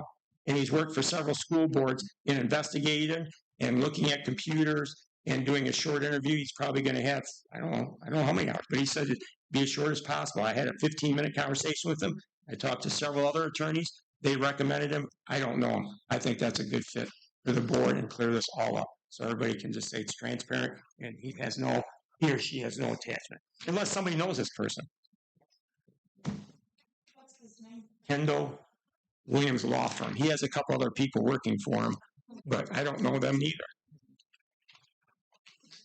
He's worked for Bay City, Flint City, GISD, several other districts doing stuff with the Board of Education. It's not replacing Thrune. It's doing it independent because Thrune's in a lot of those videotapes where those closed meetings were done. So you can't have Thrune investigate themselves. It has to be done by a third party if you want full transparency. Has anyone else on the board had an opportunity to look at this? No. I have not. No, I haven't either. We just received it before the meeting tonight. We can wait till next meeting. I don't care. You review it. If you could just allow us the Yes, Carrie, that would be a fair. That's a fair thing to do. I believe that. Thank you. Thank you. Thanks for bringing it forward. Anyone else? Yes. Go ahead. Well, no, go ladies ahead. first. No, I'm going to wait for you, Ken. Okay. Miss Gibson. My daughter a few years ago also left the district and no one asked me anything. And the comical thing was she graduated in 2024 and last spring I received a postcard. You too. Wanted to know if I wanted to bring my kid back. Talk about being part of the family. Yes. She'd already graduated. What was she going to come back to? Yeah. She had graduated and I got a postcard to bring her back. I thought we maybe had a 5th-year program here that I wasn't aware of. She thought she was going to have to go back. Yeah. But that was comical when I received it. I still have it on the side of my refrigerator if anyone would like to see it. I saved that rascal. I thought it was hilarious. In our policy, and I don't want this kicked down the road, moving forward on investigations and complaints to the board president, if the board president is available for any reason, it automatically goes to the vice president. This is no offense to Jim. It's offensive to the position. The position should not be involved in any way, shape, or form, meaning the superintendent's position, in even talking about the complaint. It's a board issue. You know, that would be like one of you going down the food chain and grabbing your subordinate 2 or 3 rings down.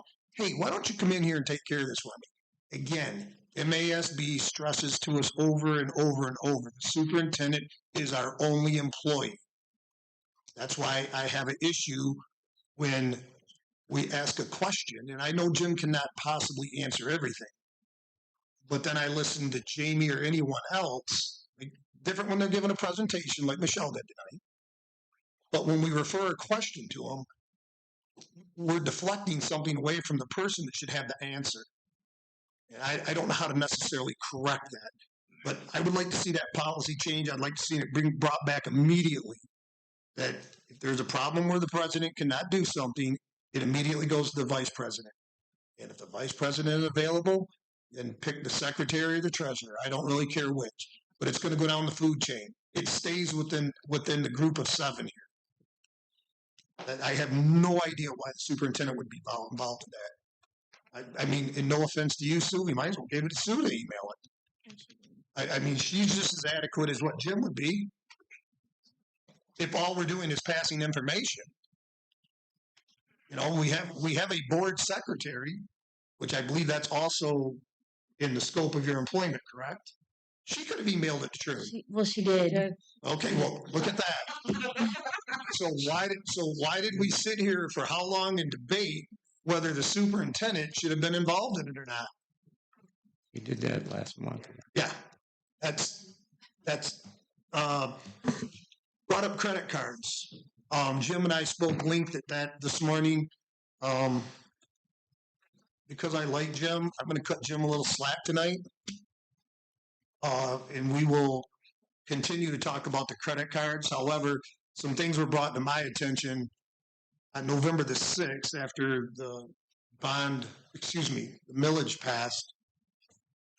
We had a get together at the draft to the tune of almost $500 for the people that worked on the millage. I'm not sure that was the best credit card usage for the district. We also had a couple just weird coincidences. In January, an individual who now works in Zeeland visited Zeeland. 6 months later, he works in Zeeland. It was on his credit card, yes. And now he attached it to a school function, but him and his wife went over there. Yeah. So we do have a credit card problem here. We have too many credit cards out there. There's not purchase orders attached to them until they get to this office.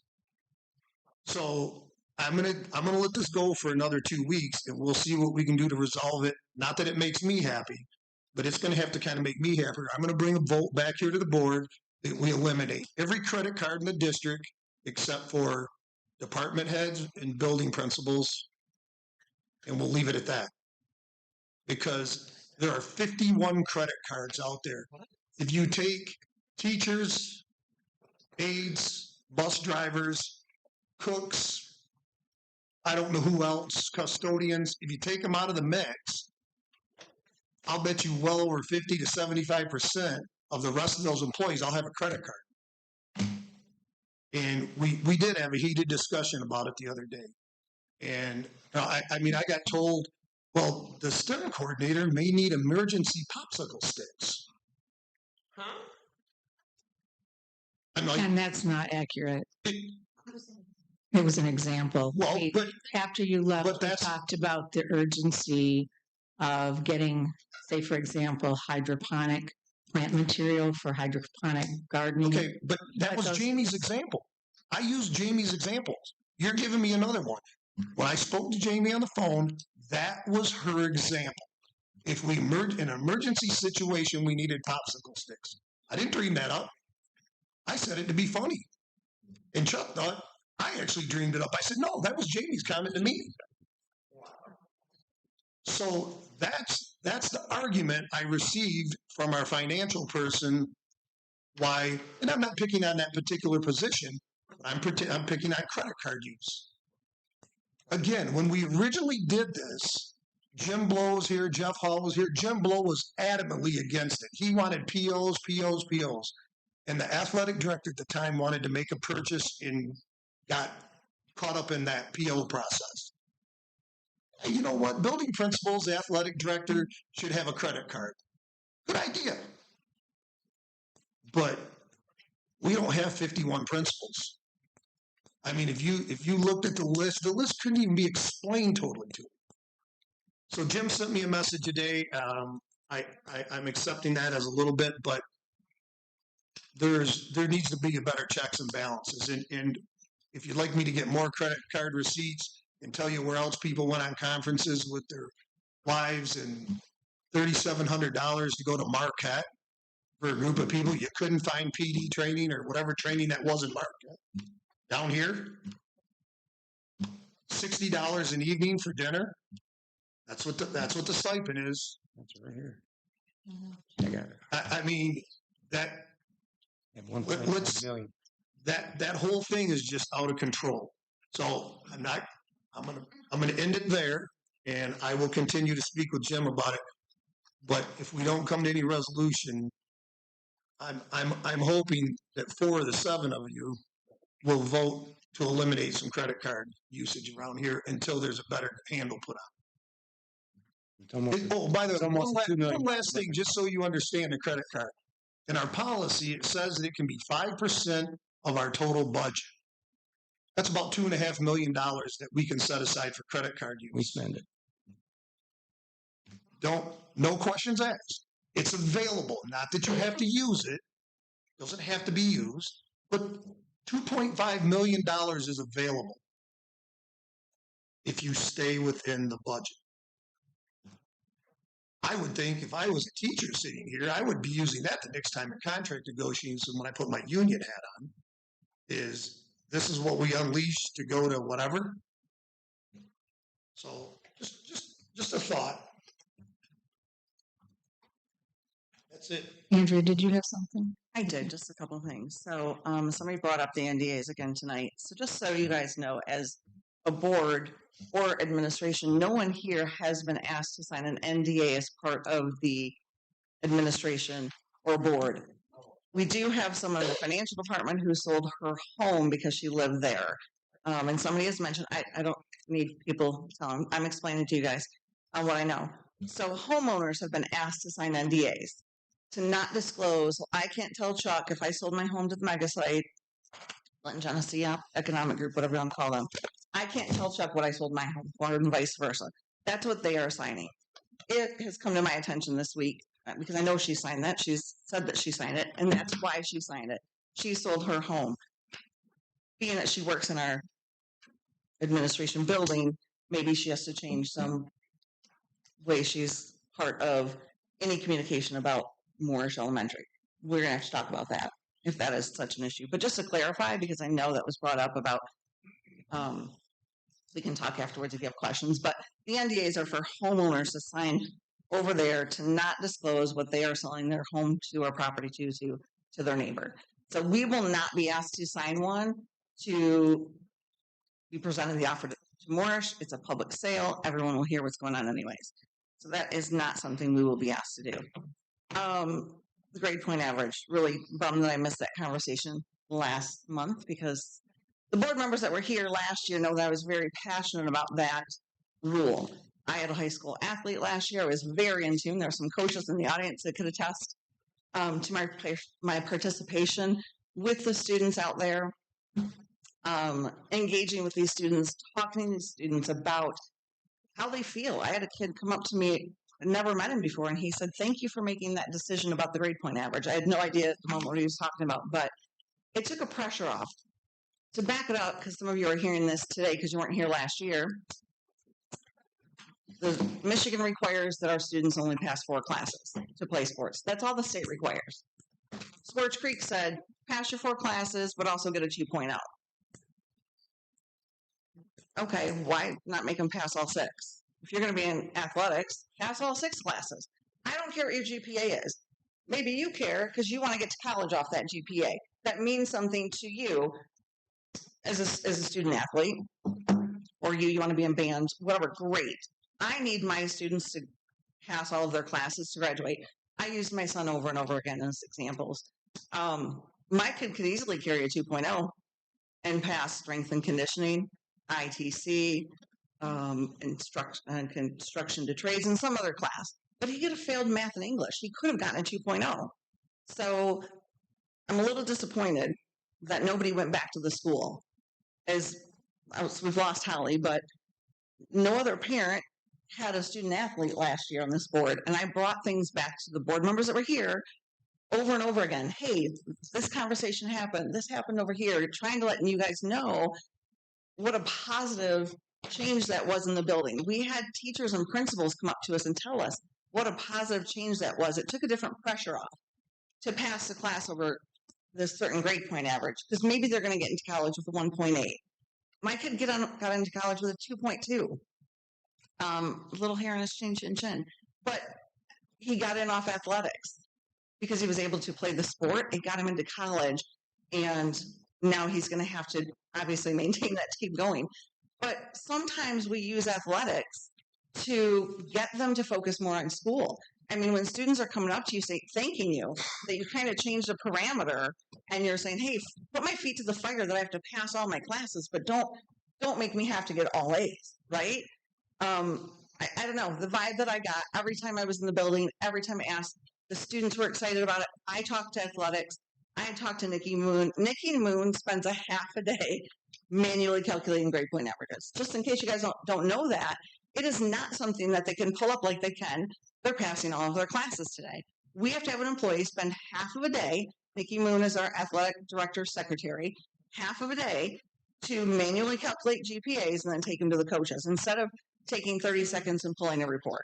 So it does make a difference. I'm disappointed that nobody bothered to ask our principals, our staff, our students, or remember that I talked about that several times last year, bringing back the vibe from the building.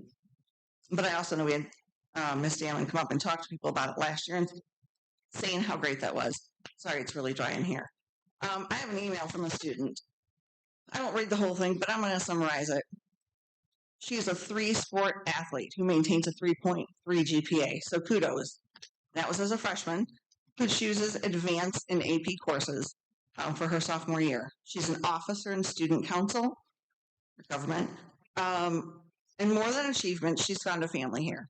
But I mentioned she was school of choice. I thought it was great. I'm going to email this out to all of you. I'm going to take her name off because she sent it to me just as a student. But she's proud to be here. And I think that's great. That shows that not all of our students that come to us, school of choice, they're coming here to be part of a family. It was a big decision for her to make this move, but she came here as a 3-sport athlete and carrying a 3.3. I mean, kudos. I always commend. I'm going to digress and tell you a little story of a student that came to me last year. I work concessions. I always volunteer to work concessions, and putting the shout out for that for my boosters table. Work the concession stand would be the most fun you've ever had. I worked it with a parent and student, band student, and that girl, I've known her for years. She said, I don't like your new rule about the GPA. I said, okay, tell me why. Well, I work really hard to get, my grades so that I can be in my extracurricular sports. That's awesome. And I'm proud of you for doing that. What does that mean to you? And she explained to me what it meant to her. And I said, well, why are you worried about this student over here and what grades they're getting?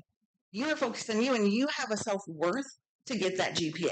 This student has a self-worth. She bragged about her GPA at 3 sports. Like, that means something to her. Another athlete, my son was a 3-sport athlete. He isn't going to brag about his GPA.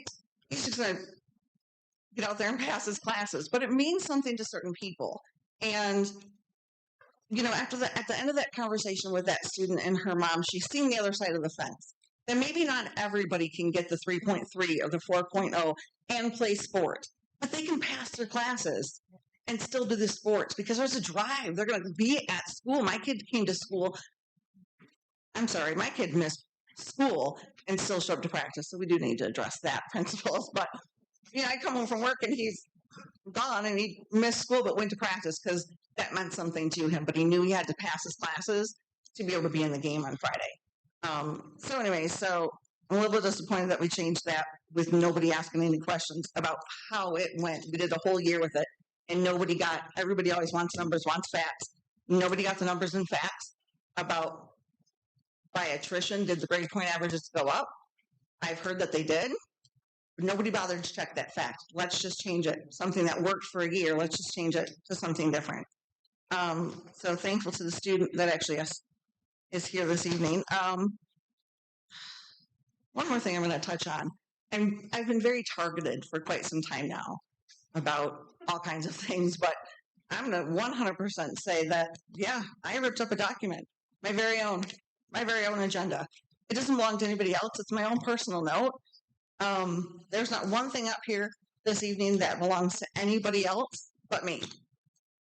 Carrie handed you the paper you ripped up. She didn't. 100%. It was my agenda. It was my copy of the agenda. It's hold on, sir. It's board comments. Board comment. It was my board agenda. Plain and simple. And I took notes.